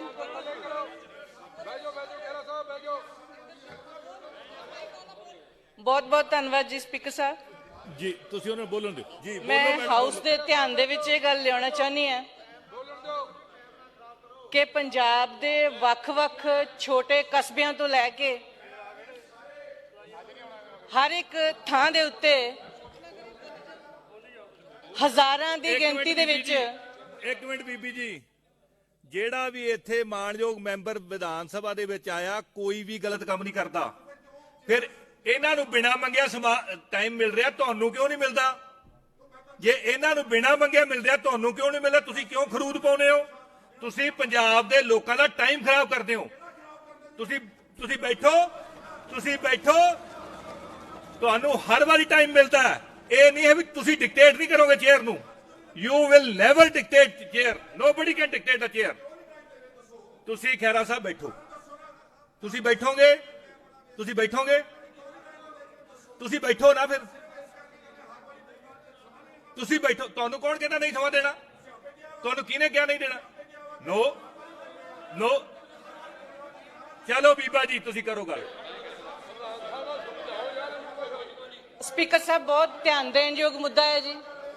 ਰੌਲੇ ਰੱਪੇ ਦੇ ਵਿੱਚ ਖਰਾਬ ਹੋ ਜੂ ਗੱਲ ਜੀ। ਪੰਜਾਬ ਦੇ ਹਰ ਵੇਅਰ ਹਾਊਸ ਦੇ ਵਿੱਚ ਹਜ਼ਾਰਾਂ ਦੀ ਗਿਣਤੀ ਦੇ ਵਿੱਚ ਕਣਕ ਦੀਆਂ ਬੋਰੀਆਂ ਸ਼ਾਰਟ ਜਾ ਰਹੀਆਂ ਜੀ। ਮੇਰਾ ਆਪਣਾ ਹਲਕਾ ਨਕੋਦਰ ਛੋਟਾ ਜਿਹਾ ਕਸਬਾ ਹੈ ਜੀ, ਉੱਥੇ ਵੇਅਰ ਹਾਊਸ ਦੇ ਵਿੱਚ 23,000 ਬੋਰੀ ਕਣਕ ਦੀ ਸ਼ਾਰਟ ਪਈ ਹੈ ਔਰ ਪੂਰੇ ਪੰਜਾਬ ਦੇ ਵਿੱਚ ਕਿੱਥੇ ਕਿੱਥੇ ਸ਼ਾਰਟ ਪਈਆਂ ਉਹਦੀ ਮੈਂ ਤੁਹਾਡੇ ਮਾਧਿਅਮ ਰਾਹੀਂ ਇਹ ਕਹਿਣਾ ਚਾਹੁੰਦੀ ਹਾਂ ਮਾਨਯੋਗ ਮੰਤਰੀ ਸਾਹਿਬ ਨੂੰ ਕਿ ਪੂਰੇ ਕਣਕ ਜਿਹੜੀ ਕਣਕ ਹੈ ਪੂਰੇ ਪੰਜਾਬ ਦੀ ਕਿੱਥੇ ਕਿੱਥੇ ਸ਼ਾਰਟ ਪਈ ਆ ਉਹਨੂੰ ਜਨਤਕ ਕੀਤਾ ਜਾਵੇ, ਉਹਦੀਆਂ ਲਿਸਟਾਂ ਇਸ਼ੂ ਕੀਤੀਆਂ ਜਾਣ ਕਿ ਹਜ਼ਾਰਾਂ ਕਰੋੜ ਦਾ ਜਿਹੜਾ ਘਪਲਾ ਇਹ ਹੋਇਆ ਸਾਡੀ ਵਿਰੋਧੀ ਧਿਰ ਨੇ ਜਦੋਂ ਮੰਤਰੀ ਆਸ਼ੂ ਨੂੰ ਹੱਥ ਪਾਇਆ ਗਿਆ ਸੀ ਤੇ ਉਹਦੇ ਹੱਕ ਦੇ ਵਿੱਚ ਇਹ ਵਿਰੋਧੀ ਧਿਰ ਖੜੀ ਸੀ। ਇਹ ਜਨਤਕ ਕੀਤੀ ਜਾਵੇ ਗੱਲ ਕਿ ਹਜ਼ਾਰਾਂ ਕਰੋੜ ਰੁਪਏ ਦਾ ਘਪਲਾ ਜਿਹੜਾ ਉਹ ਕਿੱਥੇ ਹੋਇਆ ਜੀ। ਥੈਂਕ ਯੂ ਗਨੀਵ ਜੀ, ਕੁਝ ਤੁਸੀਂ ਬੋਲਣਾ ਚਾਹੁੰਦੇ ਹੋ? ਤੁਸੀਂ ਬੋਲੋ, ਕੋਈ ਇੰਟਰਪਟ ਨਹੀਂ ਕਰੂਗਾ, ਕੋਈ ਇੰਟਰਪਟ ਨਹੀਂ ਕਰੂਗਾ। ਤੁਸੀਂ ਆਪਦੇ ਹਲਕੇ ਦੀ ਕੋਈ ਗੱਲ ਰੱਖਣੀ ਚਾਹੁੰਦੇ ਤਾਂ ਰੱਖੋ। ਸਾਡੀਆਂ ਬੀਬੀਆਂ ਸਾਡਾ ਮਾਣ ਨੇ। ਚਲੋ ਠੀਕ ਹੈ, ਇੱਕ ਮਿੰਟ ਜੀ। ਡਾਕਟਰ ਸੁਖੀ ਜੀ, ਹਾਂਜੀ ਹਾਂਜੀ, ਸਾਰਿਆਂ ਨੂੰ ਸਮਾਂ ਮਿਲੂਗਾ ਜੀ। We have ample time. ਕਾਹਲੀ ਕਾਹਨੂੰ ਪਾਈ ਆਪਾਂ? ਸਪੀਕਰ ਸਾਹਿਬ, ਇਹਨਾਂ ਨੂੰ ਵੀ ਮਿਲਦਾ ਟਾਈਮ, ਇਹ ਕਾਹਲੀ ਕਰਦੇ ਨੇ। ਕਾਹਲੀ ਬਹੁਤ ਮਾੜੀ ਹੈ ਸਪੀਕਰ ਸਾਹਿਬ, ਬਿਲਕੁਲ ਗਲਤ। ਉਹ ਕਰ ਲਓ ਇਸ ਤਰੀਕੇ ਨਾਲ ਟਾਈਮ ਨਹੀਂ ਮਿਲਣਾ, ਹਰੇਕ ਚੀਜ਼ ਦਾ ਤਰੀਕਾ ਹੁੰਦਾ ਜੀ। ਡਾਕਟਰ ਸਾਹਿਬ। ਸਪੀਕਰ ਸਾਹਿਬ, ਤੁਹਾਡਾ ਬਹੁਤ ਧੰਨਵਾਦ ਕਿ ਤੁਹਾਡੀ ਸਾਡੇ ਤੇ ਵੀ ਨਿਗਾਹ ਪਈ ਜੀ। ਉਹ ਮੈਂ ਤਾਂ ਦੇਖੀ ਜਾਂਦੇ, ਤੁਸੀਂ ਆਏ ਲੇਟ ਹੋ। ਨਹੀਂ ਜੀ, ਮੈਂ ਤਾਂ ਪਹਿਲਾਂ ਹੀ ਮੈਂ ਕਿਹਾ ਕੱਲ ਸਾਨੂੰ ਤਾਂ ਇਹ ਲੱਗਦਾ ਸੀ ਕਿ ਸੁੱਚੇ ਮੂੰਹ ਜਾਣਾ ਪਊਗਾ। ਨਾ ਲੱਗਦਾ ਇਦਾਂ ਸੀਗਾ ਜੀ। ਚਲੋ ਬਹੁਤ ਬਹੁਤ ਧੰਨਵਾਦ ਜੀ। ਮਿੱਠਾ ਰੱਖਿਓ ਮੂੰਹ, ਅੱਜ ਦੀ ਗੱਲ ਨਹੀਂ। ਅੱਜ ਮੈਂ ਸਦਨ ਦਾ ਧਿਆਨ ਇਸ ਗੱਲ ਤੇ, ਕਿਉਂਕਿ ਸੀਐਮ ਸਾਹਿਬ ਨਹੀਂ, ਪਰਸੋਂ ਸੀਐਮ ਸਾਹਿਬ ਮੇਰੇ ਹਲਕੇ ਖਟਕੜ ਕਲਾਂ ਦੇ ਵਿੱਚ ਸ਼ਹੀਦ ਆਜ਼ਮ ਸਰਦਾਰ ਭਗਤ ਸਿੰਘ ਦੇ ਜਨਮ ਦਿਨ ਤੇ ਗਏ ਸੀ। ਉਹਨਾਂ ਦਾ ਧੰਨਵਾਦ ਵੀ। ਔਰ ਮੈਂ ਉਸ ਦਿਨ ਜੋ ਉੱਥੇ ਮਾੜੀ ਖਬਰ ਹੋਈ ਕਿ ਆਮ ਆਦਮੀ ਪਾਰਟੀ ਦੇ ਕਨਵੀਨਰ ਸ਼੍ਰੀ ਅਰਵਿੰਦ ਕੇਜਰੀਵਾਲ ਦੀ ਜਿਹੜੀ ਮੂੰਹ ਬੋਲੀ ਭੈਣ ਸੀ ਸਿੱਪੀ ਸ਼ਰਮਾ, ਉਹ ਇਸ ਕਰਕੇ ਟੈਂਕੀ ਤੇ ਚੜ ਗਈ ਕਿ 8397 ਜਿਹੜੇ ਟੀਚਰਸ ਡੇ ਤੇ ਮੁਲਾਜ਼ਮ ਟੀਚਰ ਪੱਕੇ ਕਰਨ ਦੀ ਗੱਲ ਕੀਤੀ ਗਈ ਸੀ, ਉਹ ਅਜੇ ਤੱਕ ਨਹੀਂ ਹੋਏ। ਔਰ ਉਸ ਦਿਨ ਮੈਨੂੰ ਉਮੀਦ ਸੀ ਕਿ ਅੱਜ ਸੀਐਮ ਸਾਹਿਬ ਆਏ ਆ, ਉਹਨਾਂ ਨੇ ਇਸ ਸਦਨ ਦੇ ਵਿੱਚ ਕਿਹਾ ਸੀ ਕਿ ਸ਼ਹੀਦ ਆਜ਼ਮ ਸਰਦਾਰ ਭਗਤ ਸਿੰਘ ਦੇ ਨਾਂ ਤੇ ਅਸੀਂ ਮੈਡੀਕਲ ਕਾਲਜ ਬਣਾਵਾਂਗੇ। ਸਾਰਾ ਹਲਕਾ, ਸਾਰਾ ਸਾਡਾ ਜਿਹੜਾ ਜ਼ਿਲ੍ਹਾ ਆ, ਉਹ ਇਸ ਗੱਲ ਦੀ ਉਹਨਾਂ ਆਸ ਕਰਦਾ ਸੀ ਕਿ ਅੱਜ ਸ਼ਹੀਦ ਆਜ਼ਮ ਸਰਦਾਰ ਭਗਤ ਸਿੰਘ ਦੇ ਨਾਂ ਤੇ ਮੈਡੀਕਲ ਕਾਲਜ ਦੀ ਉਦਘਾਟਨ ਹੋ ਜਾਏਗਾ। ਪਰ ਮੈਨੂੰ ਲੱਗਦਾ ਕਿ ਸ਼ਾਇਦ ਚਲੋ ਭੁੱਲ ਗਏ। ਮੈਂ ਸਮਝਦਾ ਕਿ ਇਹ ਜਿਹੜੀਆਂ ਗੱਲਾਂ ਨੇ, ਇਸੇ ਤਰ੍ਹਾਂ ਆਪਣੇ FM ਸਾਹਿਬ ਚੀਮਾ ਸਾਹਿਬ ਬੈਠੇ ਆ, ਇਹਨਾਂ ਨੇ ਜਿਹੜੇ 2004 ਤੋਂ ਬਾਅਦ ਦੀ ਪੈਨਸ਼ਨ ਜਿਹੜੀ ਬੰਦ ਹੋ ਚੁੱਕੀ ਸੀ, ਉਹ ਪਹਿਲਾਂ ਬੜੀ ਸਟਾਰਟ ਕਰਨ ਦਾ ਇੱਕ ਗੱਲ ਰੱਖਣੀ ਹੁੰਦੀ ਹੈ। ਉੱਥੇ ਹੀ ਜੀ ਮੁਲਾਜ਼ਮਾਂ ਦੀ ਮਾੜੀ ਜੀ ਗੱਲ ਕਰ, ਮੁਲਾਜ਼ਮਾਂ ਦੀ ਗੱਲ ਕਰਨੀ ਮਾੜੀ, ਮੁਲਾਜ਼ਮਾਂ ਦੀ ਹੈ ਜੀ। ਤੁਸੀਂ ਤਾਂ ਐਕਸਪੀਰੀਅੰਸਡ ਹੋ। ਚਲੋ ਮੈਂ ਤਾਂ ਇਹੀ ਗੱਲ ਕਹਿਣੀ ਕਿ 2004 ਤੋਂ ਬਾਅਦ, ਕਿਉਂਕਿ ਸਰਕਾਰ ਨੇ, ਸੀਐਮ ਸਾਹਿਬ ਨੇ ਵੀ ਅਨਾਉਂਸ ਕੀਤਾ ਸੀ ਕਿ ਅਸੀਂ ਜਿਹੜੀ ਪਹਿਲੀ ਬੜੀ ਪੈਨਸ਼ਨ ਸਕੀਮ ਆ ਉਹ ਲੈ ਕੇ ਆਵਾਂਗੇ। ਅਸੀਂ ਤਾਂ ਇਹੀ ਬੇਨਤੀ ਕਰਦੇ ਹਾਂ ਕਿ ਜਿਹੜੀ ਵਿਧਾਨ ਸਭਾ ਦੇ ਅੰਦਰ ਗੱਲ ਕਰਦੇ ਹੋ, ਬੇਸ਼ੱਕ ਉਹ ਮੈਡੀਕਲ ਕਾਲਜ ਹੋਵੇ, ਬੇਸ਼ੱਕ ਪੱਕੇ ਮੁਲਾਜ਼ਮ ਕਰਨ ਦੀ ਗੱਲ ਹੋਵੇ, ਬੇਸ਼ੱਕ ਉਹ ਪੈਨਸ਼ਨ ਦੀ ਗੱਲ ਹੋਵੇ, ਜ਼ਰੂਰ ਕਰ ਦਿਓ। ਇਹ ਮੇਰੀ ਬੇਨਤੀ ਹੈ ਜੀ। Thank you. ਧਿਆਨ ਦਿਵਾਓ ਨੋਟਿਸ। ਸਰਦਾਰ ਪ੍ਰਤਾਪ ਸਿੰਘ ਬਾਜਵਾ ਖਤਮ। ਬਹਿ ਜਾਓ, ਬਹਿ ਜਾਓ, ਬੈਠੋ ਬੈਠੋ ਬੈਠੋ ਬੈਠੋ। I will beg to draw the attention of the government towards a matter of urgent public importance, namely damage to the petty crops of farmers due to heavy rains and thunderstorms in the state. The heavy rains and the thunderstorms have damaged the standing crop and vegetables over an area of more than 1 lakh hectares. The farmers are demanding special Godavari to assess the damage to crops and vegetables, adequate compensation to them. There is a great unrest and resentment among the farmers over this issue. Keeping in view the obvious and the urgent importance of the matter, the minister concerned may please be asked to make a statement on the floor of the House. ਰਾਜਕੁਮਾਰ ਚੱਬੇਵਾਲ ਜੀ।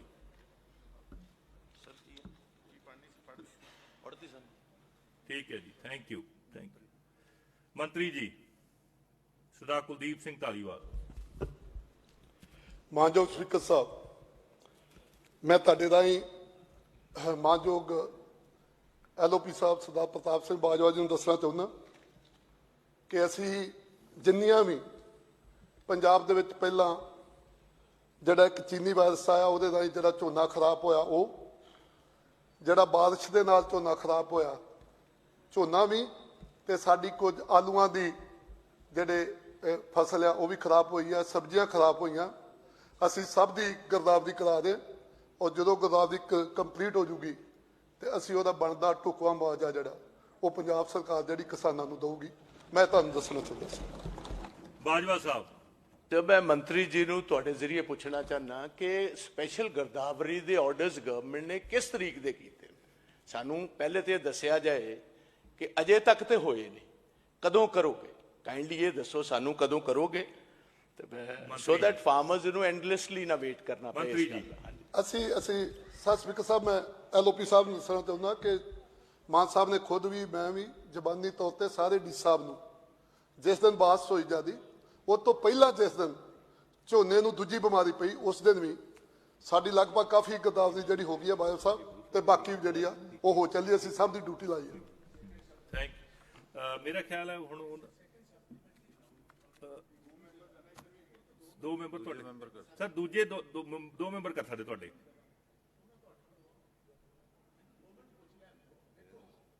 ਬਾਜਵਾ ਜੀ rules ਤਾਂ ਨਹੀਂ ਕਹਿੰਦੇ, ਲੈ ਲਓ ਤੁਸੀਂ leader of opposition ਹੋ। ਮਿਹਰਬਾਨੀ ਤੁਹਾਡੀ, ਤੁਸੀਂ ਸੁਖਪਾਲ ਨੂੰ ਟਾਈਮ ਨਹੀਂ ਦਿੰਦੇ, ਚਲੋ ਮੈਨੂੰ ਦੇਤਾ, ਮੈਂ ਤੁਹਾਡਾ ਮਿਹਰਬਾਨ। ਸਰ ਇਸ ਤਰ੍ਹਾਂ ਹੈ, ਵੇਖੋ ਮੇਰੀ ਤੁਸੀਂ ਐਵੇਂ ਸੈਂਸਿਟਿਵ ਹੋ ਜਾਂਦੇ ਹੋ। ਸੈਂਸਿਟਿਵ ਨਹੀਂ ਹੈ। ਅੱਛਾ, ਸੈਂਸਿਟਿਵ ਵੀ ਹੈ ਨਹੀਂ ਤੁਸੀਂ? ਬਿਲਕੁਲ ਮੈਂ ਹੋਣਾ ਚਾਹੀਦਾ ਨਾ, ਮੈਂ ਇਨਸੈਂਸਿਟਿਵ ਹਾਂ as for as the honor of the house is concerned। ਮਿਹਰਬਾਨੀ ਸਰ। ਤੁਸੀਂ ਚੇਅਰ ਦਾ ਮਜ਼ਾਕ ਨਹੀਂ ਬਣਾ ਸਕਦੇ। ਅਸੀਂ ਤੇ ਬਣਾਇਆ ਹੀ ਨਹੀਂ ਸਰ, ਲਾਈਟ ਬੋਰਡ 'ਚ ਗੱਲ ਜਿਸ ਤਰੀਕੇ ਨਾਲ ਚੱਲ ਰਿਹਾ ਇਹ ਮਜ਼ਾਕ ਹੀ ਹੈ। ਠੀਕ ਹੈ, ਚਲੋ ਹੁਣ ਅਗਲਾ ਸਵਾਲ ਕਰ ਲਈਏ ਪਲੀਜ਼। ਗੱਲ ਇਸ ਤਰ੍ਹਾਂ ਹੈ, ਮਿਨਿਸਟਰ ਸਾਹਿਬ ਨੇ ਕੋਈ ਡੈਫੀਨਿਟ ਤਰੀਕ ਨਹੀਂ ਦੱਸੀ। ਇਹ ਗੱਲ ਕਈ ਸਾਡੇ ਵਿਚਾਰ ਅਧੀਨ ਹੈ, ਸਾਨੂੰ ਕਾਈਂਡਲੀ ਦੱਸੋ, ਕਾਈਂਡਲੀ ਸਾਨੂੰ ਇਸ ਗੱਲ ਦੀ ਡੇਟ ਦੱਸੋ ਕਿ ਕਿਦਾਂ ਤੋਂ ਸ਼ੁਰੂ ਹੋਏਗੀ। ਇੱਕ ਮਿੰਟ ਕੋਈ।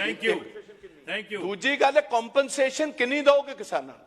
ਇੰਨਾ ਭਾਰੀ ਨੁਕਸਾਨ ਹੋਇਆ, ਤੁਹਾਨੂੰ ਯਾਦ ਹੋਏਗਾ, ਮੈਂ ਤੁਹਾਨੂੰ ਯਾਦ ਕਰਾਉਣਾ ਚਾਹੁੰਦਾ ਕੁਲਦੀਪ ਜੀ, ਇੱਕ ਮਿੰਟ। ਤੁਹਾਡੀ ਆਪਣੀ ਸਰਕਾਰ ਨੇ ਦਿੱਲੀ ਵਿੱਚ 50,000 ਰਲਾਨੇ ਸੀ ਕਿੱਲੇ ਪਿੱਛੇ, ਠੀਕ ਹੈ ਜੀ, ਕੰਪਨਸੇਸ਼ਨ।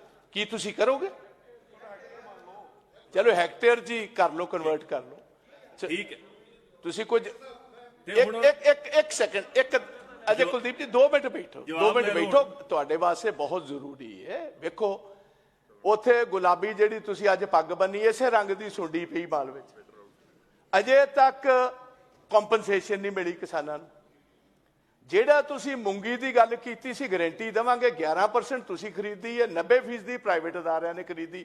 ਉਹਨਾਂ ਦਾ ਜਿਹੜਾ ਸਸਤਾ ਵਿਕਿਆ, ਜਿਹੜਾ ਤੁਹਾਡਾ ਰੇਟ ਸੀ, ਅਜੇ ਤੱਕ ਉਹ ਕੰਪਨਸੇਸ਼ਨ ਨਹੀਂ ਮਿਲਿਆ। ਜਿਹੜਾ ਚੀਫ ਮਿਨਿਸਟਰ ਸਾਹਿਬ ਨੇ ਆਪਣੇ ਪਿੰਡ ਤੋਂ ਸਿੱਧਾ ਝੋਨਾ ਲਾਉਣ ਦੀ ਪਿਰਤ ਬਹੁਤ ਅੱਛੀ ਸ਼ੁਰੂ ਕੀਤੀ ਸੀ, ਅਜੇ ਤੱਕ ਉਹ ਨਹੀਂ ਸਾਨੂੰ ਕੁਝ ਮਿਲਿਆ। ਕਿਰਪਾ ਕਰਕੇ ਕਿਸਾਨਾਂ ਨੂੰ ਦੱਸੋ ਕਿ ਆਪਾਂ ਕਰਾਂਗੇ ਕਦੋਂ। Thank you. ਇਹ ਅਸੀਂ ਪੁੱਛਣਾ ਚਾਹੁੰਦੇ। ਬਾਈ ਇੱਕ ਮਿੰਟ ਮੰਤਰੀ ਜੀ, ਆਪਣਾ ਡਾਕਟਰ ਰਾਜ ਕੁਮਾਰ ਜੀ, ਤੁਸੀਂ ਕੁਝ ਪੁੱਛਣਾ ਚਾਹੁੰਦੇ ਤੇ ਤੁਹਾਡੀ ਵੀ ਲੱਗੀ? ਯੈਸ, ਉਹ ਇਕੱਠਾ ਹੀ ਕਰਾ ਦੇਣਗੇ। ਸਰ ਮੈਂ ਆਪ ਜੀ ਰਾਹੀਂ ਮੰਤਰੀ ਸਾਹਿਬ ਨੂੰ ਪੁੱਛਣਾ ਚਾਹੁੰਦਾ ਹਾਂ ਕਿ ਜਿੱਥੇ ਬਾਰਿਸ਼ ਨੇ ਝੋਨੇ ਦੀ ਫਸਲ ਦਾ ਬਹੁਤ ਜ਼ਿਆਦਾ ਨੁਕਸਾਨ ਕੀਤਾ ਹੈ, ਉੱਥੇ ਹੀ ਡਵਾਰਫ ਵਾਇਰਸ ਦੁਆਰਾ ਵੀ ਬਹੁਤ ਜ਼ਿਆਦਾ ਝੋਨੇ ਦਾ ਨੁਕਸਾਨ ਹੋਇਆ, ਜਿਸ ਦੇ ਕਰਕੇ ਝਾੜ ਬਹੁਤ ਘੱਟ ਹੋਣ ਦੀ ਸੰਭਾਵਨਾ ਹੈ। ਤੇ ਮੈਂ ਆਪ ਜੀ ਰਾਹੀਂ ਮੰਤਰੀ ਸਾਹਿਬ ਨੂੰ ਪੁੱਛਣਾ ਚਾਹੁੰਦਾ ਕਿ ਉਹ ਨੁਕਸਾਨ ਵੀ ਜਿਹੜਾ ਹੈ ਉਹ ਵੀ ਨਾਲ ਹੀ ਆਪਾਂ ਕੈਲਕੂਲੇਟ ਕਰਵਾ ਰਹੇ ਹਾਂ ਕਿ ਸਿਰਫ ਜਿਹੜਾ ਬਾਰਿਸ਼ ਦਾ ਨੁਕਸਾਨ ਹੋਇਆ ਉਹੀ ਕਰਵਾ ਰਹੇ? ਠੀਕ। ਸ਼੍ਰੀ ਵਿਕਰਮਜੀਤ ਚੌਧਰੀ ਜੀ। ਵਿਕਰਮਜੀਤ ਚੌਧਰੀ ਸਰ, ਮੈਂ ਬਾਜਵਾ ਸਾਹਿਬ ਦੇ ਜਿਹੜੇ ਸਵਾਲ ਨੇ ਉਹਨਾਂ ਨੂੰ ਥੈਂਕ ਯੂ। ਮੰਤਰੀ ਜੀ ਕੁਲਦੀਪ ਸਿੰਘ ਧਾਲੀਵਾਲ ਜੀ। ਜਿਹੜਾ ਸਪੀਕਰ ਸਾਹਿਬ, ਮੈਂ ਤੁਹਾਡੇ ਰਾਹੀਂ ਮਾਨਯੋਗ LOP ਸਾਹਿਬ ਨੂੰ ਦੱਸਣਾ ਚਾਹੁੰਦਾ ਕਿ ਅਸੀਂ ਗਿਰਦਾਵਰੀ ਕਰਕੇ ਪਹਿਲਾਂ ਸਾਰਾ ਸਰਵੇ ਕਰ ਰਹੇ, ਜਿਸ ਹਿਸਾਬ ਨਾਲ ਜਿਸ ਵੀ ਜ਼ਮੀਨ ਦਾ ਜੋ ਵੀ ਫਸਲ ਦਾ ਨੁਕਸਾਨ ਹੋਊਗਾ ਉਸ ਹਿਸਾਬ ਦੇ ਨਾਲ ਅਸੀਂ ਮੁਆਵਜ਼ਾ ਜਿਹੜਾ ਦੇਵਾਂਗੇ, ਅਸੀਂ ਤੈਅ ਕੀਤਾ। ਅਸੀਂ ਕੋਈ ਐਡਵਾਂਸ ਅਨਾਉਂਸ ਨਹੀਂ ਕੀਤਾ ਕਿ ਅਸੀਂ ਇੰਨੇ 1000 ਏਕੜ ਦਾ ਦਾਂਗੇ ਜਾਂ ਇੰਨੇ ਕਰਾਂਗੇ। ਅਸੀਂ ਜਿੱਥੇ ਜਿੱਥੇ ਗਰਦੌਰੀ ਹੋ ਰਹੀ ਉੱਥੇ ਹਦਾਇਤ ਕੀਤੀ ਹੈ ਕਿ ਪੂਰਾ ਕੈਲਕੂਲੇਟ ਕਰਕੇ ਦਿਓ ਕਿ ਕਿੰਨਾ ਫਸਲ ਦਾ ਚੌਥਾ ਹਿੱਸਾ ਨੁਕਸਾਨ ਹੋਇਆ, 50% ਹੋਇਆ, 30% ਹੋਇਆ, 40% ਹੋਇਆ। Thank you. Shri Barinder Kumar Goel next. ਬੈਠੋ ਸਰ, ਹੋ ਗਿਆ ਜੀ।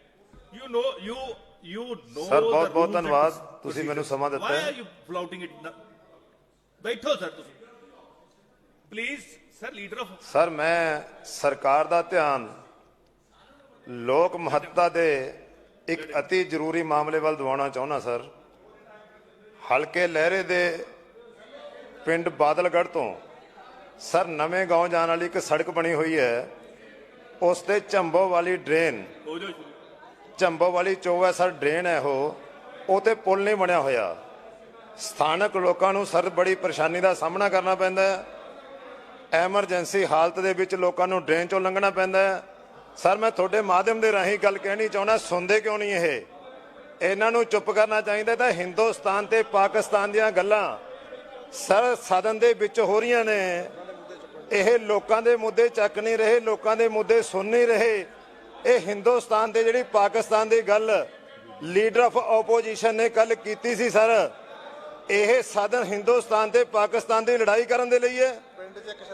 ਰਹਿਮ ਕਰੋ ਸਰ, ਮੈਂ ਤੁਹਾਡੇ ਰਾਹੀਂ ਬੇਨਤੀ ਕਰਨੀ ਚਾਹੁੰਦਾ, ਰਹਿਮ ਕਰੋ ਪੰਜਾਬ ਤੇ। ਬਹੁਤ ਵੱਡਾ ਨੁਕਸਾਨ ਪਹਿਲਾਂ ਉਠਾਇਆ ਹੈ। ਪਹਿਲਾਂ ਕਿੰਨਾ ਨੁਕਸਾਨ ਜਦੋਂ ਸੱਤਾ ਤੋਂ ਬਾਹਰ ਉਹਨੇ ਲੜਾਈਆਂ ਦੀ ਗੱਲ ਆ ਜਾਂਦੀ ਆ। ਪਹਿਲਾਂ ਕਿੱਡਾ ਵੱਡਾ ਅਤਵਾਦ ਵੇਲੇ ਨੁਕਸਾਨ ਹੋਇਆ, ਕਿਹਦੇ ਕਰਕੇ ਹੋਇਆ ਉਹ ਵੀ ਸਾਰੇ ਜਾਣਦੇ ਨੇ। ਕੱਲ ਲੀਡਰ ਆਫ ਆਪੋਜੀਸ਼ਨ ਹਿੰਦੁਸਤਾਨ ਤੇ ਪਾਕਿਸਤਾਨ ਦੀ ਜੰਗ ਦੀ ਗੱਲ ਕਰਨ ਲੱਗੇ। ਤੁਸੀਂ ਕਾਲ ਅਟੈਂਸ਼ਨ ਤੇ ਰਹੋ ਜੀ। Thank you sir, thank you.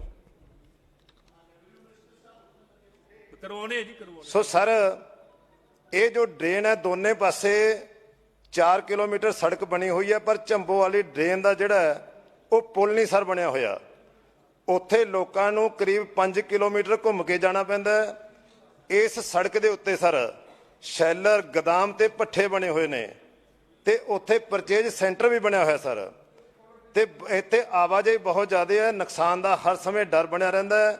Drain ਦੇ ਵਿੱਚੋਂ ਲੋਕ ਲੰਘਦੇ ਨੇ ਕਿਉਂਕਿ ਦੋਨੇ ਪਾਸੇ ਸੜਕ ਬਣੀ ਹੋਈ ਹੈ। ਸੋ ਸਰ ਬਹੁਤ ਦੁਰਘਟਨਾ ਵੀ ਹੋ ਗਈਆਂ ਨੇ ਤੇ ਲੋਕਾਂ ਨੂੰ ਵੱਡੇ ਪਰੇਸ਼ਾਨੀ ਦਾ ਸਰ ਸਾਹਮਣਾ ਕਰਨਾ ਪੈਂਦਾ ਹੈ। ਇਹ ਡਰੇਨ ਦੇ ਪੁਲ ਬਾਰੇ ਸਰ, ਡਰੇਨ ਦਾ ਪੁਲ ਹੈ ਜਿਹੜਾ ਉਹ ਉੱਥੇ ਨਹੀਂ ਬਣਿਆ ਹੋਇਆ, ਡਰੇਨ ਦਾ ਪੁਲ ਬਣਨਾ ਚਾਹੀਦਾ ਸਰ। ਮੰਤਰੀ ਜੀ ਸਰਦਾਰ ਕੁਲਦੀਪ ਸਿੰਘ ਧਾਲੀਵਾਲ। ਅੱਛਾ, ਬਹੁਤ ਹੀ ਮਾਨਯੋਗ ਸਪੀਕਰ ਸਾਹਿਬ, 28/9 ਨੂੰ ਹੀ ਜਿਹੜੇ ਗੋਦਾਵਰੀ ਦੇ ਆਦੇਸ਼ ਸੀਗੇ ਮੁੱਖ ਮੰਤਰੀ ਜੀ ਦੇ ਆਦੇਸ਼ਾਂ ਦੇ ਅਨੁਸਾਰ ਸਾਰੇ ਡਿਪਟੀ ਕਮਿਸ਼ਨਰਸ ਨੂੰ, ਜ਼ਿਲ੍ਹਾ ਡਿਪਟੀ ਕਮਿਸ਼ਨਰ ਨੂੰ ਭੇਜੇ ਗਏ ਸੀ ਸਪੈਸ਼ਲ ਗੋਦਾਵਰੀ ਦੇ ਲਈ, ਕਿਉਂਕਿ ਰੈਗੂਲਰ ਗੋਦਾਵਰੀ ਜਿਹੜੀ ਹੈ ਉਹ 1 ਅਕਤੂਬਰ ਤੋਂ ਉੱਦਾਂ ਵੀ ਚਾਲੂ ਹੋਣੀ ਸੀਗੀ ਔਰ 31 ਅਕਤੂਬਰ ਤੱਕ ਉਹ ਚੱਲਣੀ ਹੈ। ਬਟ ਜੋ ਹਾਲਾਤ ਸੀਗੇ ਬਾਰਿਸ਼ ਦੇ ਨੂੰ ਦੇਖਦਿਆਂ ਔਰ ਜਿੱਥੇ ਜੋ ਵੀ ਬੰਦਾ ਮੁਆਵਜ਼ਾ ਡਿਪਟੀ ਕਮਿਸ਼ਨਰ ਨੂੰ ਕਿਹਾ ਗਿਆ ਉੱਥੇ ਅਸੈਸਮੈਂਟ ਕੀਤੀ ਜਾਵੇ, ਉਹਦੇ ਮੁਤਾਬਿਕ ਦਿੱਤਾ ਜਾਏਗਾ, ਕਿਸੇ ਨੂੰ ਕੋਈ ਨੁਕਸਾਨ ਨਹੀਂ ਹੋਏਗਾ ਕਿਸਾਨਾਂ ਨੂੰ। Thank you, thank you, thank you. ਮੇਜ਼ ਤੇ ਰੱਖੇ ਜਾਣ ਵਾਲੇ ਕਾਗਜ਼ ਪੱਤਰ ਕਿਹੜੀ ਦਾ? ਅੱਛਾ ਹਾਂ, ਧਾਲੀਵਾਲ ਸਾਹਿਬ ਤੁਸੀਂ ਕਾਲ ਅਟੈਂਸ਼ਨ ਦਾ ਜਵਾਬ ਦੇਣਾ ਬਰਿੰਦਰ ਕੁਮਾਰ ਗੋਇਲ ਜੀ ਦਾ। ਮੰਤਰੀ ਬਰਿੰਦਰ ਕੁਮਾਰ ਗੋਇਲ ਜੀ ਦੀ ਕਾਲ ਅਟੈਂਸ਼ਨ ਦਾ ਜਵਾਬ ਦੇਣਾ ਹੈ। ਸਪੀਕਰ ਸਾਹਿਬ ਮੇਰਾ ਧਿਆਨ ਨਹੀਂ ਸੀਗਾ, ਇੱਕ ਮਿੰਟ ਦੁਬਾਰਾ ਉਹਨੂੰ ਕਿਉਂ ਆਪਣਾ ਸਵਾਲ ਦੱਸੋ, ਮੈਂ ਜਵਾਬ ਦੇ ਦਿੰਦਾ। ਦੱਸਿਓ ਜੀ। ਕਾਲ ਅਟੈਂਸ਼ਨ ਨੰਬਰ 7 ਤੁਹਾਡੇ ਕੋਲ ਜਵਾਬ ਹੈ? ਤੁਹਾਡੇ ਕੋਲੇ ਜਵਾਬ ਹੋਊਗਾ।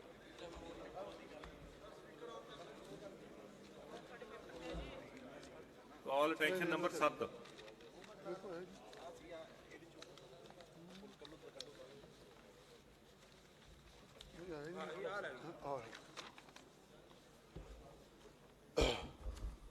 ਮਾਨਯੋਗ ਸਪੀਕਰ ਸਾਹਿਬ, ਮੈਂ ਮਾਨਯੋਗ ਐਮਐਲਏ ਸਾਹਿਬ ਨੂੰ ਦੱਸਣਾ ਚਾਹੁੰਦਾ ਕਿ ਸਰਕਾਰ ਦਾ ਧਿਆਨ ਲੋਕ ਭਵਤਾ ਦੇ 31 ਜੂਰੀ ਮਾਮਲੇ ਵੱਲ ਦਿਵਾਉਣਾ ਚਾਹੁੰਦਾ ਕਿ ਅਰਥਾਤ ਇਹਦਾ ਜਵਾਬ ਦਿਓ ਜੀ। ਇਹਦਾ ਜਵਾਬ ਜਿਹੜਾ ਜੀ ਅਸੀਂ ਬਿਲਕੁਲ ਇਹਦੇ ਉੱਤੇ ਵੱਲੋਂ ਜਿਹੜੀ ਕਾਰਵਾਈ ਕਰ ਰਹੇ ਹਾਂ ਜੀ, ਤੇ ਇਹਨਾਂ ਨੂੰ ਮਤਲਬ ਜਿਹੜਾ ਐਮਐਲਏ ਸਾਹਿਬ ਨੂੰ ਇਹਦਾ 8 ਦਿਨ ਦੇ ਵਿੱਚ ਜਿਹੜਾ ਜਵਾਬ ਜਿਹੜਾ ਇਹਦਾ ਮਿਲ ਜੂ। Thank you. ਹਾਂਜੀ, ਅਗਲੀ ਆਈਟਮ ਸਰਦਾਰ ਇੰਦਰਬੀਰ ਸਿੰਘ ਨਿੱਜਰ, ਸੰਸਦੀ ਮਾਮਲਿਆਂ ਬਾਰੇ ਮੰਤਰੀ, ਵਿਧਾਨਕ ਕੰਮਕਾਰ। ਸ਼੍ਰੀਮਾਨ ਜੀ, ਮੈਂ ਅੱਜ ਦੀ ਕਾਰਜਸੂਚੀ ਵਿੱਚ ਮੱਦ ਨੰਬਰ 2 ਅਧੀਨ ਦਰਸਾਏ ਗਏ ਲੜੀ ਨੰਬਰ 1 ਤੋਂ 11 ਤੱਕ ਦੇ ਕਾਗਜ਼ ਪੱਤਰ ਸਦਨ ਦੀ ਮੇਜ਼ ਤੇ ਰੱਖਦਾ ਹਾਂ, ਜਿਵੇਂ ਕਿ ਵੱਖ-ਵੱਖ ਨਿਯਮ ਅਧੀਨ ਲੋੜੀਂਦਾ ਹੈ।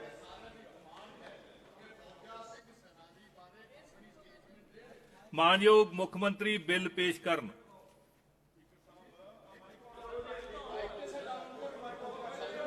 ਇਹ ਬਾਅਦ ਚ ਹੋ ਜਾਏਗਾ, ਪਹਿਲਾਂ ਕੰਮ ਕਰਦਾ ਹੋ ਜਾਣ ਦਿਓ। ਤੁਸੀਂ ਹਰ ਵਾਰ ਮਤਲਬ ਤੁਸੀਂ ਕੋਈ ਕੰਮ ਵੀ ਨਹੀਂ ਹੋਣ ਦੇਣਾ। ਤੁਸੀਂ ਦੇਖੋ ਆਪੋਜੀਸ਼ਨ ਤੁਹਾਡਾ ਕੰਮ ਹੈ ਮੁੱਦੇ ਚੱਕਣਾ, ਤੁਸੀਂ ਚੱਕੋ, ਤੁਹਾਨੂੰ ਟਾਈਮ ਮਿਲਦਾ ਹੈ, ਪਰ ਕੰਮ ਰੋਕਣਾ ਤੁਹਾਡਾ ਕੰਮ ਨਹੀਂ ਹੈ। ਪਲੀਜ਼ ਬੈਠੋ, ਤੁਸੀਂ ਬੈਠੋਗੇ। ਮੁੱਖ ਮੰਤਰੀ ਸਾਹਿਬ ਜੀ, ਤੁਸੀਂ ਬਿੱਲ ਪੇਸ਼ ਕਰੋ। ਬਹੁਤ ਬਹੁਤ ਧੰਨਵਾਦ ਮਾਨਯੋਗ ਸਪੀਕਰ ਸਾਹਿਬ।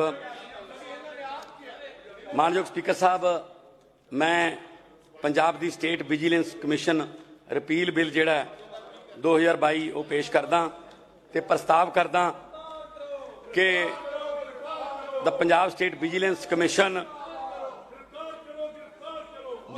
ਬਿੱਲ 2022 ਤੇ ਤੁਰੰਤ ਵਿਚਾਰ ਕੀਤਾ ਜਾਵੇ। ਪ੍ਰਸਤਾਵ ਪੇਸ਼ ਕੀਤਾ ਗਿਆ ਕਿ Punjab state vigilance commission bill 2022 ਤੇ ਤੁਰੰਤ ਵਿਚਾਰ ਕੀਤਾ ਜਾਵੇ। ਬਹਿਸ ਕੋਈ ਬੋਲਣਾ ਚਾਹੁੰਦਾ? ਠੀਕ। ਪ੍ਰਸ਼ਨ ਹੈ ਕਿ Punjab state vigilance commission repeal bill 2022 ਤੇ ਤੁਰੰਤ ਵਿਚਾਰ ਕੀਤਾ ਜਾਵੇ। ਜਿਹੜੇ ਮਾਨਯੋਗ ਮੈਂਬਰ ਪ੍ਰਸਤਾਵ ਦੇ ਹੱਕ ਵਿੱਚ ਹਨ ਉਹ ਹਾਂ ਕਹਿਣ, ਜਿਹੜੇ ਮਾਨਯੋਗ ਮੈਂਬਰ ਪ੍ਰਸਤਾਵ ਦੇ ਵਿਰੁੱਧ ਨੂੰ ਨਾ ਕਹਿਣ। ਮੈਂ ਸਮਝਦਾ ਹਾਂ ਕਿ ਹਾਂ ਪੱਖ ਦੀ ਜਿੱਤ ਹੈ, ਹਾਂ ਪੱਖ ਦੀ ਜਿੱਤ ਹੈ। ਪ੍ਰਸਤਾਵ ਸਵੀਕਾਰ ਹੋਇਆ। ਨਾਰੇ ਰਿਕਾਰਡ ਨਾ ਕੀਤੇ ਜਾਣ। ਹੁਣ ਸਦਨ ਬਿੱਲ ਤੇ ਕਲਾਜ਼ਵਾਰ ਵਿਚਾਰ ਕਰੇਗਾ। ਪ੍ਰਸ਼ਨ ਹੈ ਕਿ ਕਲਾਜ਼ 1 ਦੀ ਸਬ ਕਲਾਜ਼ 2 ਬਿੱਲ ਦਾ ਹਿੱਸਾ ਹੈ। ਜਿਹੜੇ ਮਾਨਯੋਗ ਮੈਂਬਰ ਪ੍ਰਸਤਾਵ ਦੇ ਹੱਕ ਵਿੱਚ ਹਨ ਉਹ ਹਾਂ ਕਹਿਣ, ਜਿਹੜੇ ਮਾਨਯੋਗ ਮੈਂਬਰ ਪ੍ਰਸਤਾਵ ਦੇ ਵਿਰੁੱਧ ਹਨ ਉਹ ਨਾ ਕਹਿਣ। ਮੈਂ ਸਮਝਦਾ ਹਾਂ ਕਿ ਹਾਂ ਪੱਖ ਦੀ ਜਿੱਤ ਹੈ, ਹਾਂ ਪੱਖ ਦੀ ਜਿੱਤ ਹੈ। ਪ੍ਰਸਤਾਵ ਸਵੀਕਾਰ ਹੋਇਆ। ਪ੍ਰਸ਼ਨ ਹੈ ਕਿ ਕਲਾਜ਼ 2 ਬਿੱਲ ਦਾ ਹਿੱਸਾ ਹੈ। ਜਿਹੜੇ ਮਾਨਯੋਗ ਮੈਂਬਰ ਪ੍ਰਸਤਾਵ ਦੇ ਹੱਕ ਵਿੱਚ ਹਨ ਉਹ ਹਾਂ ਕਹਿਣ, ਜਿਹੜੇ ਮਾਨਯੋਗ ਮੈਂਬਰ ਪ੍ਰਸਤਾਵ ਦੇ ਵਿਰੁੱਧ ਹਨ ਨਾ ਕਹਿਣ। ਮੈਂ ਸਮਝਦਾ ਕਿ ਹਾਂ ਪੱਖ ਦੀ ਜਿੱਤ ਹੈ, ਹਾਂ ਪੱਖ ਦੀ ਜਿੱਤ ਹੈ। ਪ੍ਰਸਤਾਵ ਸਵੀਕਾਰ ਹੋਇਆ। ਪ੍ਰਸ਼ਨ ਹੈ ਕਿ ਕਲਾਜ਼ 1 ਦੀ ਸਬ ਕਲਾਜ਼ 1 ਬਿੱਲ ਦਾ ਹਿੱਸਾ ਹੈ। ਜਿਹੜੇ ਮਾਨਯੋਗ ਮੈਂਬਰ ਪ੍ਰਸਤਾਵ ਦੇ ਹੱਕ ਵਿੱਚ ਹਨ ਉਹ ਹਾਂ ਕਹਿਣ, ਜਿਹੜੇ ਮਾਨਯੋਗ ਮੈਂਬਰ ਪ੍ਰਸਤਾਵ ਦੇ ਵਿਰੁੱਧ ਹਨ ਨਾ ਕਹਿਣ। ਮੈਂ ਸਮਝਦਾ ਕਿ ਹਾਂ ਪੱਖ ਦੀ ਜਿੱਤ ਹੈ, ਹਾਂ ਪੱਖ ਦੀ ਜਿੱਤ ਹੈ। ਪ੍ਰਸਤਾਵ ਸਵੀਕਾਰ ਹੋਇਆ। ਪ੍ਰਸ਼ਨ ਸਿਰਲੇਖ। ਪ੍ਰਸ਼ਨ ਹੈ ਕਿ ਸਿਰਲੇਖ ਬਿੱਲ ਦਾ ਸਿਰਲੇਖ ਹੈ। ਜਿਹੜੇ ਮਾਨਯੋਗ ਮੈਂਬਰ ਪ੍ਰਸਤਾਵ ਦੇ ਹੱਕ ਵਿੱਚ ਹਨ ਉਹ ਹਾਂ ਕਹਿਣ, ਜਿਹੜੇ ਮਾਨਯੋਗ ਮੈਂਬਰ ਪ੍ਰਸਤਾਵ ਦੇ ਵਿਰੁੱਧ ਹਨ ਉਹ ਨਾ ਕਹਿਣ। ਮੈਂ ਸਮਝਦਾ ਕਿ ਹਾਂ ਪੱਖ ਦੀ ਜਿੱਤ ਹੈ, ਹਾਂ ਪੱਖ ਦੀ ਜਿੱਤ ਹੈ। ਪ੍ਰਸਤਾਵ ਸਵੀਕਾਰ ਹੋਇਆ। ਮਾਨਯੋਗ ਮੁੱਖ ਮੰਤਰੀ ਬਿੱਲ ਪਾਸ ਕਰਨ ਲਈ ਪ੍ਰਸਤਾਵ ਪੇਸ਼ ਕਰਨ। ਮਾਨਯੋਗ ਮੁੱਖ ਮੰਤਰੀ ਸਾਹਿਬ ਜੀ। ਮਾਨਯੋਗ ਸਪੀਕਰ ਸਾਹਿਬ, ਵਿਜੀਲੈਂਸ ਬਿਊਰੋ ਹੈਗੀ ਹੈ, ਵਿਜੀਲੈਂਸ ਡਿਪਾਰਟਮੈਂਟ ਹੈਗਾ ਤੇ ਲੋਕਪਾਲ ਹੈਗਾ ਤੇ ਪੰਜਾਬ ਪੁਲਿਸ ਹੈਗੀ ਹੈ। ਸੋ ਇਹਨਾਂ ਸਾਰੇ ਮਸਲਿਆਂ ਨੂੰ ਹੱਲ ਕਰਨ ਲਈ ਸਾਡੇ ਕੋਲੇ ਇਨਫ ਫੋਰਸ ਵੀ ਹੈਗੀ ਹੈ। ਸੋ ਇਸ ਕਰਕੇ ਮੈਂ ਪ੍ਰਸਤਾਵ ਕਰਦਾ ਹਾਂ ਕਿ the Punjab state vigilance commission repeal bill 2022 pass ਕੀਤਾ ਜਾਵੇ।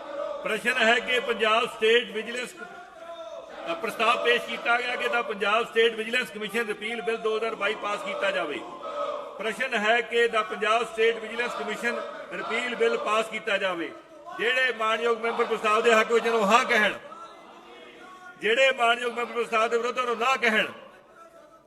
ਮੈਂ ਸਮਝਦਾ ਹਾਂ ਕਿ ਹਾਂ ਪੱਖ ਦੀ ਜਿੱਤ ਹੈ, ਹਾਂ ਪੱਖ ਦੀ ਜਿੱਤ ਹੈ। ਪ੍ਰਸਤਾਵ ਸਵੀਕਾਰ ਹੋਇਆ। ਅਗਲਾ ਬਿੱਲ ਪੇਂਡੂ ਵਿਕਾਸ ਤੇ ਪੰਚਾਇਤ ਮੰਤਰੀ ਬਿੱਲ ਪੇਸ਼ ਕਰਨ।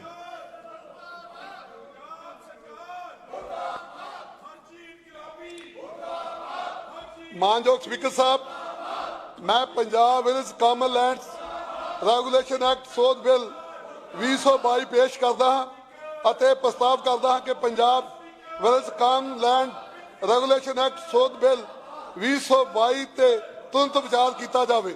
ਧੰਨਵਾਦ। ਪ੍ਰਸਤਾਵ ਪੇਸ਼ ਕੀਤਾ ਗਿਆ ਕਿ the Punjab village common land amendment bill 2022 ਤੇ ਤੁਰੰਤ ਵਿਚਾਰ ਕੀਤਾ ਜਾਵੇ। ਪ੍ਰਸ਼ਨ ਹੈ ਕਿ the Punjab village common land regulation amendment bill 2022 ਤੇ ਤੁਰੰਤ ਵਿਚਾਰ ਕੀਤਾ ਜਾਵੇ। ਜਿਹੜੇ ਮਾਨਯੋਗ ਮੈਂਬਰ ਪ੍ਰਸਤਾਵ ਦੇ ਹੱਕ ਵਿੱਚ ਨੂੰ ਹਾਂ ਕਹਿਣ, ਜਿਹੜੇ ਮਾਨਯੋਗ ਮੈਂਬਰ ਪ੍ਰਸਤਾਵ ਦੇ ਵਿਰੁੱਧ ਨੂੰ ਨਾ ਕਹਿਣ। ਮੈਂ ਸਮਝਦਾ ਕਿ ਹਾਂ ਪੱਖ ਦੀ ਜਿੱਤ ਹੈ, ਹਾਂ ਪੱਖ ਦੀ ਜਿੱਤ ਹੈ।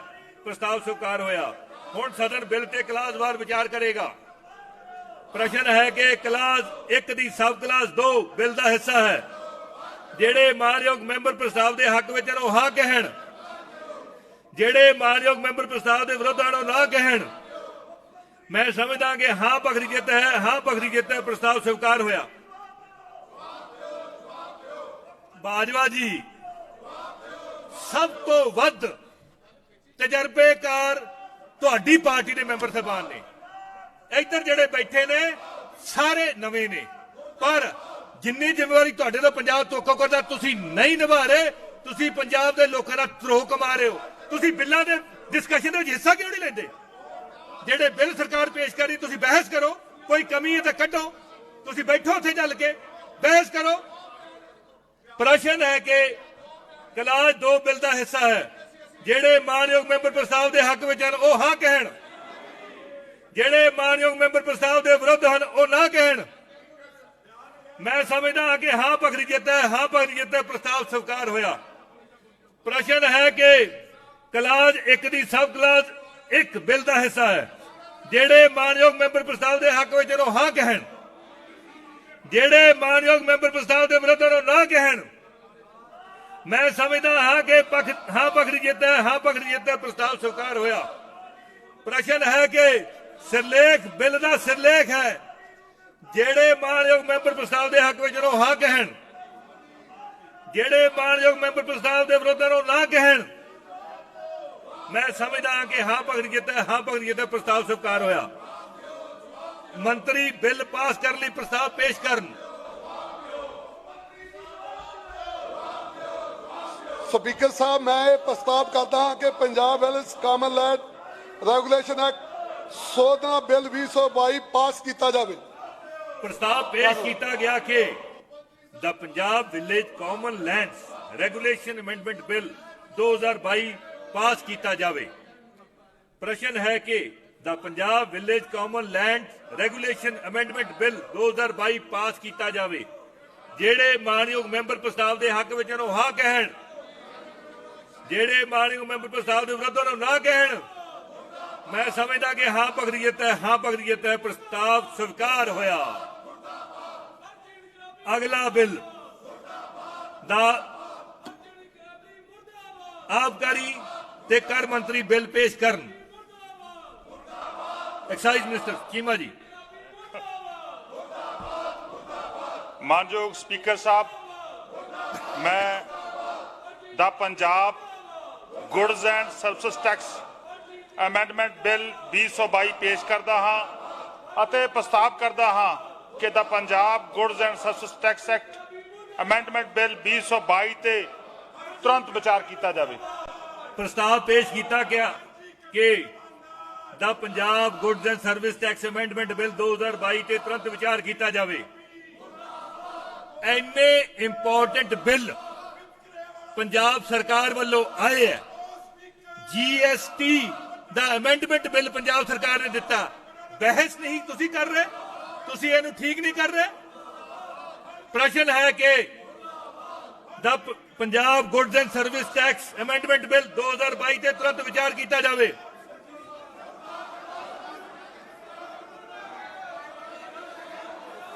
ਆਪਾਂ ਬਿੱਲ ਪਾਸ ਕਰ ਲਈਏ,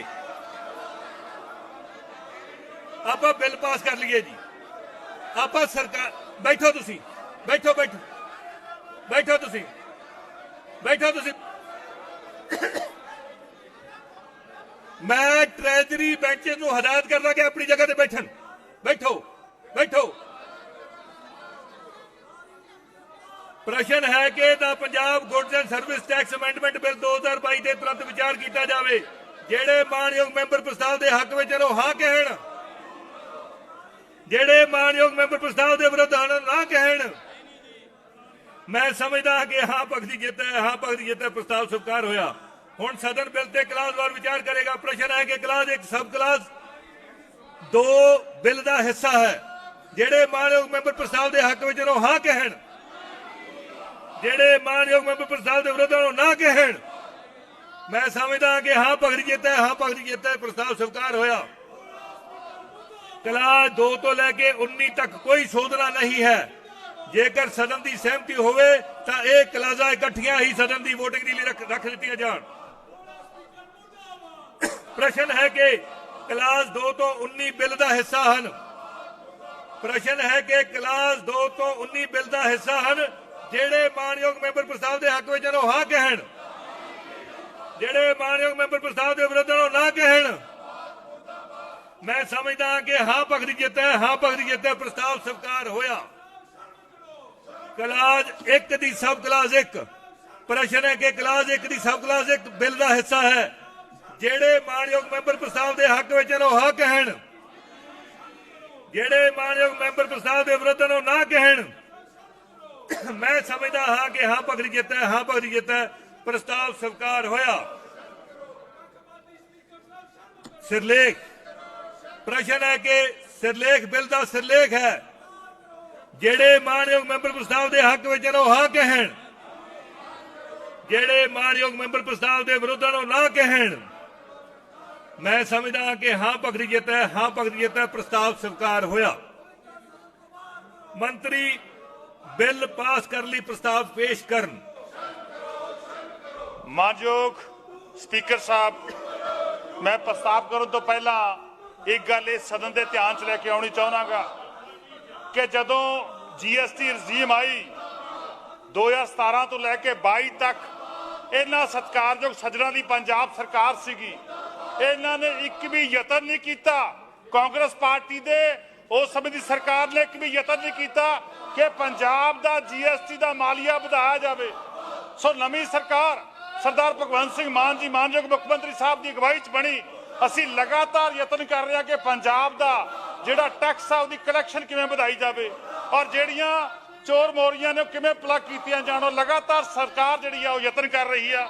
ਜਿਹੜੀ ਬੋਗਸ ਬਿੱਲ ਨੇ, ਜਿਹੜੀ ਬੋਗਸ ਬਿਲਿੰਗ ਹੁੰਦੀ ਸੀਗੀ, ਉਹਨੂੰ ਬੰਦ ਕਰਨ ਦੇ ਲਈ ਅਸੀਂ ਇਹ ਬਿੱਲ ਲੈ ਕੇ ਆਵਾਂਗੇ, ਅਮੈਂਡਮੈਂਟ ਕਰ ਰਹੇ ਹਾਂ। ਜਿਹੜੇ ਇਮਾਨਦਾਰ ਵਪਾਰੀ ਨੇਗੇ, ਜਿਹੜੇ ਇਮਾਨਦਾਰ ਵਪਾਰੀ ਨੇਗੇ, ਉਹਨਾਂ ਨੂੰ ਬਹੁਤ ਵੱਡੀ ਰਾਹਤ ਮਿਲੂਗੀ ਔਰ ਜਿਹੜੇ ਮੈਂ ਸਮਝਦਾ ਬੇਈਮਾਨ ਨੇ ਉਹਨਾਂ ਤੇ ਬਹੁਤ ਵੱਡੀ ਰੋਕ ਲੱਗੂਗੀ। ਪਰ ਲੇਕਿਨ ਅੱਜ ਇਹਨਾਂ ਲੋਕਾਂ ਨੇ, ਸਾਡੀ ਆਪੋਜੀਸ਼ਨ ਧਿਰ ਨੇ, ਇਹਦੇ ਵਿੱਚ ਸਾਥ ਦੇਣ ਦੀ ਬਜਾਏ ਇੱਥੇ ਡਰਾਮੇਬਾਜ਼ੀ ਤੇ ਉਤਰੇ ਹੋਏ ਨੇ। ਕਿਉਂਕਿ ਇਹਨਾਂ ਦੇ ਸਮੇਂ ਪੰਜਾਬ ਵਿੱਚ ਵੱਡੀ ਪੱਧਰ ਦੇ ਉੱਤੇ ਜਿਹੜੇ ਟੈਕਸ ਚੋਰੀ ਕਰਦੇ ਸੀਗੇ, ਜਿਹੜੇ GST ਦੀ ਚੋਰੀ ਕਰਦੇ ਸੀਗੇ, ਉਹ ਇਹਨਾਂ ਦੇ ਚਹੇਤੇ ਸੀਗੇ ਕਿਉਂਕਿ ਇਹਨਾਂ ਨੇ ਮਾਫੀਆ ਚਲਾਇਆ ਸੀਗਾ ਹਮੇਸ਼ਾ।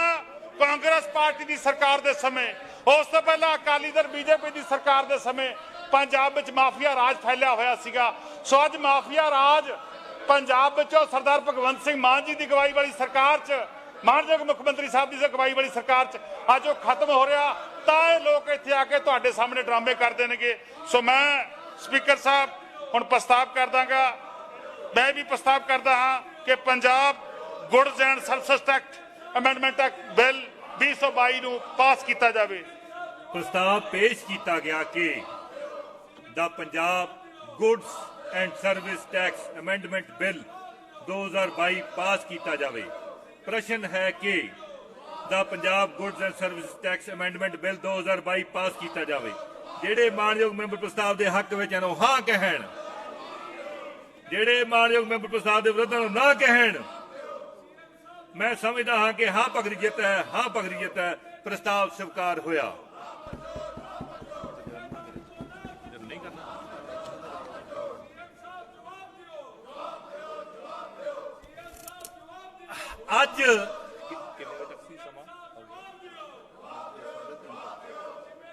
ਅੱਜ ਹਾਊਸ ਦਾ ਸਮਾਂ 3:30 ਵਜੇ ਤੱਕ ਸੀ। ਪੰਜਾਬ ਦੇ ਲੋਕਾਂ ਦੀਆਂ ਸਮੱਸਿਆਵਾਂ ਨੂੰ ਇੱਥੇ ਡਿਸਕਸ ਕਰਨਾ ਸੀ ਔਰ ਤੁਸੀਂ ਜਿੰਨੇ ਵੱਧ ਤਜਰਬੇਕਾਰ ਹੋ ਓਡਾ ਵੱਡਾ ਧੋਖਾ ਤੁਸੀਂ ਪੰਜਾਬ ਦੇ ਲੋਕਾਂ ਨੂੰ ਦੇ ਰਹੇ ਹੋ। ਮੇਰਾ ਦਿਲ ਦੁਖ ਰਿਹਾ, ਮੇਰਾ ਦਿਲ ਦੁਖ ਰਿਹਾ ਗੱਲ ਕਹਿੰਦਿਆਂ ਹੋਇਆਂ, ਮੇਰਾ ਦਿਲ ਦੁਖ ਰਿਹਾ। ਤੁਸੀਂ ਡਿਸਕਸ ਕਰੋ, ਇੰਨੇ ਇੰਪੋਰਟੈਂਟ ਬਿੱਲ ਆਏ ਆ, ਤੁਹਾਡੇ ਤਜਰਬੇ ਦਾ ਫਾਇਦਾ ਹੁੰਦਾ। ਤੁਸੀਂ ਪੰਜਾਬ ਦੇ ਲੋਕਾਂ ਨਾਲ ਧਰੋਹ ਕਮਾ ਰਹੇ ਹੋ, ਇਹ ਨਹੀਂ ਕਮਾਉਣਾ ਚਾਹੀਦਾ। ਸਪੀਕਰ ਦੀ ਚੀਮਾ ਸਾਹਿਬ, ਮਾਨਯੋਗ ਸਪੀਕਰ ਸਾਹਿਬ, ਮੰਤਰੀ ਮੈਂ ਸਦਨ ਦੇ ਵਿੱਚ ਦੱਸਣਾ ਚਾਹੁੰਦਾਗਾ ਕਿ ਇਹਨਾਂ ਸਤਿਕਾਰਯੋਗ ਸੱਜਣਾ ਇੱਕ ਵੀ ਸਵਾਲ ਇਸ ਪਵਿੱਤਰ ਵਿਧਾਨ ਸਭਾ ਦੇ ਅੰਦਰ ਨਾ ਆਪਣੇ ਹਲਕਿਆਂ ਦਾ ਲਾਇਆ, ਨਾ ਪੰਜਾਬ ਵਿਧਾਨ ਸਭਾ ਦੇ ਵਿੱਚ ਪੰਜਾਬ ਦਾ ਕੋਈ ਲਾਇਆ। ਇਹਦਾ ਮਤਲਬ ਹੈ ਪੰਜਾਬ ਦੇ ਮਾਮਲਿਆਂ ਬਾਰੇ ਕਿਸੇ ਵੀ ਮਾਮਲੇ ਤੇ ਸੰਜੀਦਾ ਨਹੀਂ ਹੈਗੇ। ਸਿਰਫ ਤੇ ਸਿਰਫ ਪ੍ਰੈਸ ਦੇ ਜ਼ਰੀਏ ਇਹ ਡਰਾਮਾ ਕਰਦੇ ਨੇਗੇ। ਇਹਨਾਂ ਨੇ ਇੱਕ ਵੀ ਸਵਾਲ ਤੁਹਾਨੂੰ ਤਾਂ ਪਤਾ ਸਰ, ਤੁਹਾਡੇ ਆਫਿਸ ਨੂੰ ਪਤਾ ਹੈਗਾ ਕਿ ਇੱਕ ਵੀ ਸਵਾਲ ਇਹਨਾਂ 18 ਵਿਅਕਤੀ ਜਿਹੜੇ ਖੜੇ ਨੇਗੇ ਕਾਂਗਰਸ ਪਾਰਟੀ ਦੇ, ਇੱਕ ਨਹੀਂ ਲਾਇਆ। ਬਲਕਿ ਆ ਸਾਥੀ ਜਿਹੜੇ ਖੜੇ ਨੇਗੇ, ਜਿਹੜੇ ਹਮੇਸ਼ਾ ਹੀ ਗੱਲ ਪੈਂਦੇ ਨੇ ਤੁਹਾਡੇ ਬਾਰੇ, ਬੜੀ ਭੱਦੀ ਸ਼ਬਦਾਵਲੀ ਵਰਤਦੇ ਨੇਗੇ। ਇਹਨਾਂ ਨੇ ਟਵੀਟ ਕੀਤਾ ਕੱਲ ਪਰਸੋਂ ਕਿ ਮੈਨੂੰ ਸਵਾਲ ਜਵਾਬ ਕਰਨ ਦਾ ਸਮਾਂ ਦਿੱਤਾ ਜਾਵੇ, ਪਰ ਲੇਕਿਨ ਇਹਨਾਂ ਨੂੰ ਸ਼ਰਮ ਆਉਣੀ ਚਾਹੀਦੀ ਆ ਕਿ ਇਹਨਾਂ ਨੇ ਇੱਕ ਵੀ ਸਵਾਲ ਇਸ ਵਿਅਕਤੀ ਦੇ ਸ਼ਰਮ ਸ਼ਬਦ ਕੱਟ ਦਿੱਤਾ ਜਾਵੇ। ਇੱਕ ਵੀ ਸਵਾਲ ਵਿਧਾਨ ਸਭਾ ਦੀ ਸਦਨ ਦੇ ਅੰਦਰ ਨਹੀਂ ਲਾਇਆ। ਆ ਸਤਿਕਾਰਯੋਗ ਪ੍ਰਤਾਪ ਬਾਜਵਾ ਜੀ ਖੜੇ ਨੇਗੇ। ਜਦੋਂ BSc ਦੀ ਮੀਟਿੰਗ ਹੋਈ ਸੀ, ਸਪੀਕਰ ਸਾਹਿਬ ਤੁਸੀਂ ਇਹਨਾਂ ਨੂੰ ਸਮਝਾਇਆ ਵੀ ਸੀਗਾ, ਵੈਸੇ ਤਾਂ ਬਹੁਤ ਸਿਆਣੇ ਨੇਗੇ ਇਹ, ਤੁਸੀਂ ਸਮਝਾਇਆ ਸੀਗਾ ਕਿ ਤੁਹਾਨੂੰ ਅਸੀਂ ਕੱਲ ਪ੍ਰਾਈਵੇਟ ਦੇਣਾਗਾ, ਵੀਰਵਾਰ ਨੂੰ ਮੈਂਬਰਸ ਦਾ ਦਿਨ ਹੁੰਦਾਗਾ, ਕਿ ਤੁਸੀਂ ਕੋਈ ਬਿੱਲ ਲਾ ਲਓ, ਕੋਈ ਪੰਜਾਬ ਦੇ ਮਸਲੇ ਤੇ ਗੱਲ ਕਰ ਲਓ। ਤੁਸੀਂ ਬਿਲਕੁਲ ਸਪਸ਼ਟ ਕਿਹਾ ਸੀਗਾ, ਸਾਰੇ ਮੈਂਬਰ ਸਾਹਿਬਾਨ ਦੇ ਸਾਹਮਣੇ ਕਿਹਾ ਸੀਗਾ, ਪਰ ਲੇਕਿਨ ਇਹਨਾਂ ਨੂੰ ਪਤਾ ਹੀ ਨਹੀਂ ਕਿ ਪੰਜਾਬ ਦੇ ਕਿਹੜੇ ਮੁੱਦੇ ਤੇ ਗੱਲ ਕਰਨੀ ਆ। ਇਹਨਾਂ ਨੂੰ ਕਿਸੇ ਗੱਲ ਦੀ ਸਮਝ ਨਹੀਂ। ਕਿਉਂ ਸਮਝ ਨਹੀਂ? ਕਿਉਂਕਿ ਸਰਦਾਰ ਭਗਵੰਤ ਸਿੰਘ ਮਾਨ ਜੀ ਲਗਾਤਾਰ ਜਦੋਂ ਦੇ ਪੰਜਾਬ ਦੇ ਮੁੱਖ ਮੰਤਰੀ ਬਣੇ ਨੇਗੇ, ਸਾਰੇ ਮੁੱਦਿਆਂ ਦਾ ਲਗਾਤਾਰ ਹੱਲ ਹੋ ਰਿਹਾ ਪੰਜਾਬ ਦੇ ਵਿੱਚ। ਜਿਹੜੇ ਮੁੱਦਿਆਂ ਨੂੰ ਲੈ ਕੇ ਸਰਕਾਰ ਹੋਂਦ ਵਿੱਚ ਆਈ ਆ, ਜਿਸ ਗੱਲਾਂ ਤੇ ਗਰੰਟੀਆਂ ਨੂੰ ਲੈ ਕੇ ਸਰਕਾਰ ਸਰਦਾਰ ਭਗਵੰਤ ਸਿੰਘ ਮਾਨ ਜੀ ਦੀ ਬਣੀਆਂ, ਉਹਨਾਂ ਸਾਰੀਆਂ ਗਰੰਟੀਆਂ ਤੇ ਕੰਮ ਹੋ ਰਿਹਾ। ਭ੍ਰਿਸ਼ਟਾਚਾਰ ਦੇ ਵਿਰੁੱਧ ਆਵਾਜ਼ ਜਿਹੜੀ ਆ ਉਹ ਪਹਿਲੀ ਵਾਰ ਜਿਹੜੀ ਆ ਬੁਲੰਦ ਸਰਦਾਰ ਭਗਵੰਤ ਸਿੰਘ ਮਾਨ ਨੇ ਕੀਤੀ ਆ, ਔਰ 200 ਤੋਂ ਵੱਧ ਭ੍ਰਿਸ਼ਟਾਚਾਰੀ ਜੇਲ੍ਹਾਂ 'ਚ ਬੰਦ ਰਹੇ। ਬਹੁਤ ਸਾਰੇ ਤਾਂ ਸਤਿਕਾਰਯੋਗ ਇਹਨਾਂ ਦੇ ਸਾਥੀ ਨੇਗੇ। ਇਹ ਉਹਨਾਂ ਨੂੰ ਜੇਲ੍ਹਾਂ 'ਚ ਅੱਜ ਕੱਲ੍ਹ ਉਹਨਾਂ ਨੂੰ ਜੇਲ੍ਹਾਂ ਦੇ ਵਿੱਚ ਸੇਬ ਤੇ ਕੇਲੇ ਦੇਣ ਜਾਂਦੇ ਨੇ, ਮਿਲ ਜਾਂਦੇ ਨੇ ਜਦੋਂ। ਇਹ ਤਾਂ ਇਹਨਾਂ ਦਾ ਹਾਲ ਹੈਗਾ। ਸੋ ਮਾਨਯੋਗ ਸਪੀਕਰ ਸਾਹਿਬ, ਪਹਿਲਾ ਵੱਡੀ ਗਰੰਟੀ ਸੀ ਸਾਡੀ, ਮਾਨ ਸਾਹਿਬ ਦੀ ਵੱਡੀ ਗਰੰਟੀ ਸੀਗੀ ਕਿ 300 ਯੂਨਿਟ ਅਸੀਂ ਪੰਜਾਬ ਦੇ ਲੋਕਾਂ ਨੂੰ ਫ੍ਰੀ ਆਫ ਕਾਸਟ ਇਲੈਕਟ੍ਰਿਸਿਟੀ ਦੇਣੀ ਆ। ਉਹ ਅਸੀਂ ਵਾਅਦਾ ਪਹਿਲੇ 6 ਮਹੀਨਿਆਂ 'ਚ ਪੂਰਾ ਹੋ ਗਿਆ। ਪੰਜਾਬ ਦੇ ਨੌਜਵਾਨਾਂ ਦੇ ਲਈ 26,454 ਨੌਕਰੀਆਂ ਪਹਿਲੀ ਵਾਰ ਵਿਦਨ 6 ਮੰਥ ਪੰਜਾਬ ਸਰਕਾਰ ਨੇ ਇਸ਼ਤਿਹਾਰ ਜਾਰੀ ਕੀਤਾ। ਬਹੁਤ ਵੱਡਾ ਇਤਿਹਾਸਕ ਫੈਸਲਾ ਸਰਦਾਰ ਭਗਵੰਤ ਸਿੰਘ ਮਾਨ ਨੇ ਲਿਆ। ਜਿਹੜੇ ਸਾਡੇ ਸੈਨਿਕ ਭਰਾ, ਫੌਜੀ ਭਰਾ ਸਰਹੱਦ ਦੇ ਉੱਤੇ ਸ਼ਹੀਦ ਹੋ ਜਾਂਦੇ ਨੇਗੇ, ਸੋ ਉਹਨਾਂ ਦੀ ਸ਼ਹਾਦਤ ਨੂੰ ਦੇਖਦੇ ਉਹਨਾਂ ਦੇ ਪਰਿਵਾਰਾਂ ਦੇ ਲਈ ਸਹਾਇਤਾ ਰਾਸ਼ੀ, ਸਨਮਾਨ ਰਾਸ਼ੀ 1 ਕਰੋੜ ਰੁਪਏ ਕੀਤੀ ਗਈ ਹੈ। ਇੱਕ ਇਤਿਹਾਸਕ ਫੈਸਲਾ ਸਰਦਾਰ ਭਗਵੰਤ ਸਿੰਘ ਮਾਨ ਜੀ ਦੀ ਸਰਕਾਰ ਨੇ ਲਿਆ।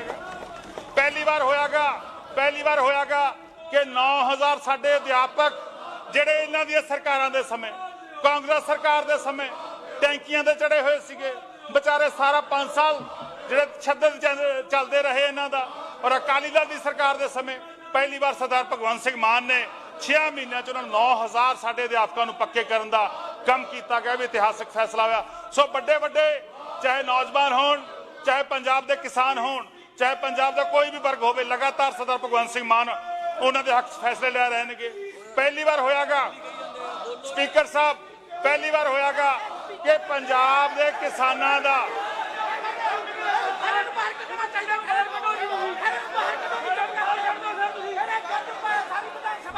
ਖੈਰਾ ਸਾਹਿਬ, ਜਿੱਡਾ ਤੁਹਾਡਾ ਤਜਰਬਾ, ਜਿੰਨੇ ਵਾਰ ਤੁਸੀਂ ਬਣੇ ਹੋ, ਕੀ ਤੁਹਾਡਾ ਫਰਜ਼ ਬਣਦਾ ਹਾਊਸ ਦੀ ਮਰਿਆਦਾ ਨੂੰ ਬਣਾ ਕੇ ਰੱਖੋ। ਮੁੱਖ ਮੰਤਰੀ ਸਾਹਿਬ ਕੁਝ ਕਹਿਣਾ ਚਾਹੁੰਦੇ ਆ। ਸਪੀਕਰ ਸਾਹਿਬ, ਇਹ ਤੁਹਾਨੂੰ ਨਕਲੀ ਸਪੀਕਰ ਕਹਿੰਦੇ ਨੇ, ਜਿਹੜੇ ਪਹਿਲਾਂ ਨਕਲੀ ਮੁੱਖ ਮੰਤਰੀ ਨਾਲ ਕੰਮ ਕਰਦੇ ਰਹੇ। ਕੈਪਟਨ ਅਮਰਿੰਦਰ ਸਿੰਘ ਨਕਲੀ ਮੁੱਖ ਮੰਤਰੀ ਸੀ, BJP ਦਾ ਬੰਦਾ ਸੀ ਉਹ, ਤੇ ਉਹਨਾਂ ਦੇ ਨਾਲ ਇਹ ਮੰਤਰੀ ਰਹੇ, ਤੇ ਅੱਜ ਇੱਥੇ ਮੁਰਦਾਬਾਦ ਤੇ ਉਤਰਿਆ ਏ। ਮੈਂ ਇਹਨਾਂ ਨੂੰ ਕਹਿਣਾ ਚਾਹੁੰਦਾ, ਕਾਂਗਰਸ ਆਈ ਲਿਖਦੇ ਹੁੰਦੇ ਸੀ ਪਹਿਲਾਂ, ਕਾਂਗਰਸ ਆਈ, ਹੁਣ ਕਾਂਗਰਸ ਦੇ ਵਿੱਚ ਬ੍ਰੈਕਟ ਦੇ ਵਿੱਚ BJP ਲਿਖ ਲਿਆ ਕਰਨੇ। ਕਾਂਗਰਸ BJP ਉਹ ਬਾਹਰ ਬੈਠੇ ਆ, ਕਦੇ 12 ਸਿਨੇਮੇ ਮੂਹਰੇ ਲਾਉਂਦੇ ਆ, ਉਹ ਕਦੇ ਕਿਤੇ ਲਾਉਂਦੇ ਆ। ਉਸ ਵਿਧਾਨ ਸਭਾ ਜਾਓ, ਉੱਥੇ ਉਸ ਵਿਧਾਨ ਸਭਾ ਚਲੇ ਜਾਓ। ਤੁਸੀਂ ਹਾਊਸ ਦਾ ਟਾਈਮ ਖਰਾਬ ਨਾ ਕਰੋ। ਲੋਕਾਂ ਦੇ ਬਹੁਤ ਵੱਡੇ ਮੁੱਦੇ ਡਿਸਕਸ ਹੋਣੇ ਨੇ, ਇੱਥੋਂ ਕਾਨੂੰਨ ਬਣਨੇ ਨੇ, ਉਹ ਕਾਨੂੰਨ ਬਣ ਕੇ ਲੋਕਾਂ ਦੇ ਚੁੱਲ੍ਹਿਆਂ ਦੀ ਅੱਗ ਬਚਣੀ ਹੈ। Thank you. ਮੈਂ ਟ੍ਰੈਜਰੀ ਬੈਂਚਸ ਨੂੰ, ਸਾਰੇ ਮਾਣਯੋਗ ਮੈਂਬਰ ਸਾਹਿਬਾਨ ਨੂੰ ਬੇਨਤੀ ਕਰਦਾ ਕਿ ਹਾਊਸ ਦਾ ਸਮਾਂ 3:30 ਵਜੇ ਤੱਕ ਹੈ। ਜੇ ਪੰਜਾਬ ਦੇ ਕਿਸੇ ਮੁੱਦੇ ਤੇ ਡਿਸਕਸ਼ਨ ਕਰਨੀ ਹੈ ਤਾਂ ਬੈਠ ਜਾਓ, ਅਗਰ ਨਹੀਂ ਡਿਸਕਸ਼ਨ ਕਰਨੀ ਤੁਸੀਂ ਬੈਠੋ।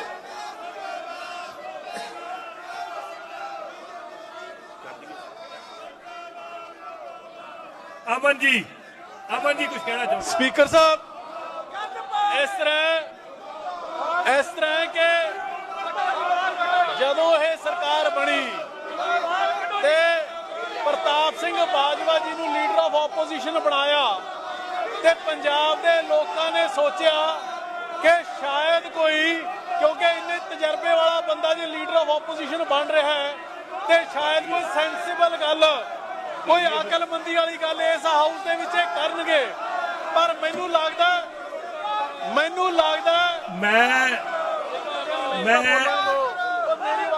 ਆਪੋਜੀਸ਼ਨ ਦੀ ਜ਼ਿੰਮੇਵਾਰੀ ਸਭ ਤੋਂ ਵੱਡੀ ਹੁੰਦੀ ਹੈ। ਪੰਜਾਬ ਦੀਆਂ ਸਮੱਸਿਆਵਾਂ ਦਾ ਹੱਲ ਕਰਨ ਲਈ ਇਹ ਵਿਧਾਨ ਸਭਾ ਬੜੇ ਭਰੇ ਮਨ ਨਾਲ ਮੈਂ ਇਹ ਗੱਲ ਕਰਦਾ ਕਿ ਤੁਸੀਂ 3 ਕਰੋੜ ਪੰਜਾਬੀਆਂ ਦਾ ਵਿਸ਼ਵਾਸਘਾਤ ਕਰ ਰਹੇ ਹੋ, ਜਿਨ੍ਹਾਂ ਨੇ ਆਪਾਂ ਨੂੰ ਇੱਥੇ ਭੇਜਿਆ। ਸਪੀਕਰ ਸਾਹਿਬ, ਮੈਂ ਸਾਰੇ ਮਾਣਯੋਗ ਜਦੋਂ ਮੈਂਬਰ ਸਾਹਿਬਾਨ ਨੂੰ ਬੇਨਤੀ ਕਰਦਾ ਕਿ ਆਪਣੀ ਸੀਟ ਤੇ ਜਾਣ, ਆਪਣੀ ਸੀਟ ਤੇ ਜਾਣ, ਆਪਣੀ ਸੀਟ ਤੇ ਚੱਲੋ।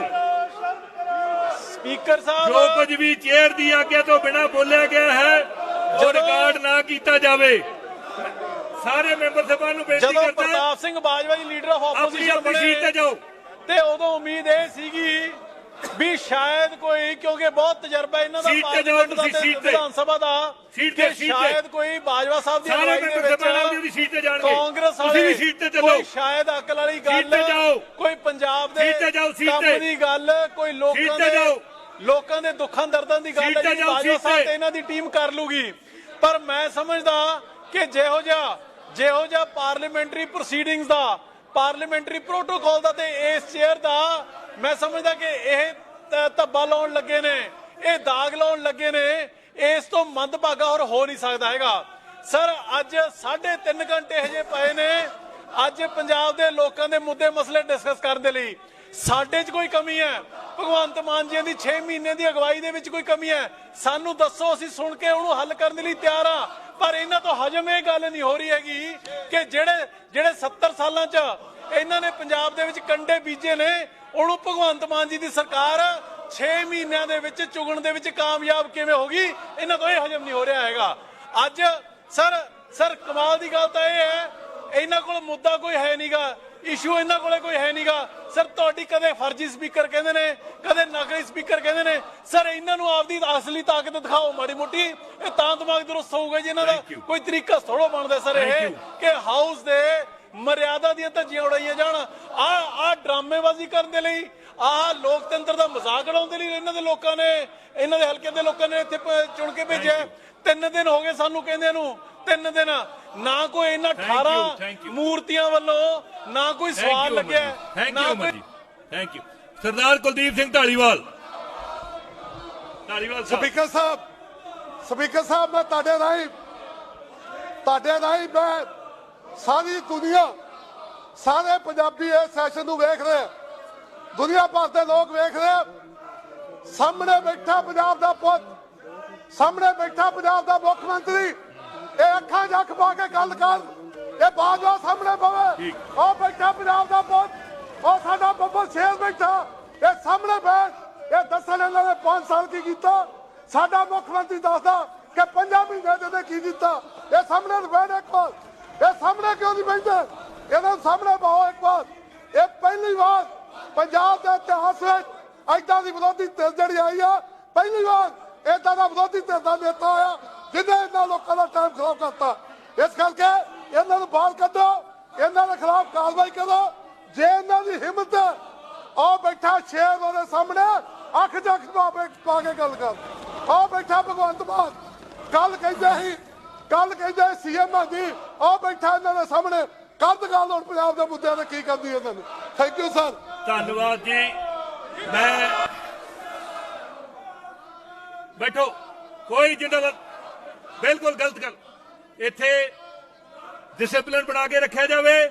ਮੈਂ ਇੱਕ ਬੇਨਤੀ ਕਰਨੀ ਚਾਹੁੰਦਾ, ਸਾਰੇ ਪੰਜਾਬ ਦੇ ਲੋਕਾਂ ਨੇ ਆਪਾਂ 117 ਨੂੰ ਇੱਥੇ ਆਪਦੇ ਦੁੱਖ ਦਰਦ ਦਾ ਹੱਲ ਕਰਨ ਲਈ ਭੇਜਿਆ। ਇੱਥੇ 2 ਦਿਨ, ਪੂਰੇ 2 ਦਿਨ 70-80 ਲੱਖ ਰੁਪਇਆ ਇੱਕ ਦਿਨ ਦਾ ਖਰਚ ਆਉਂਦਾ।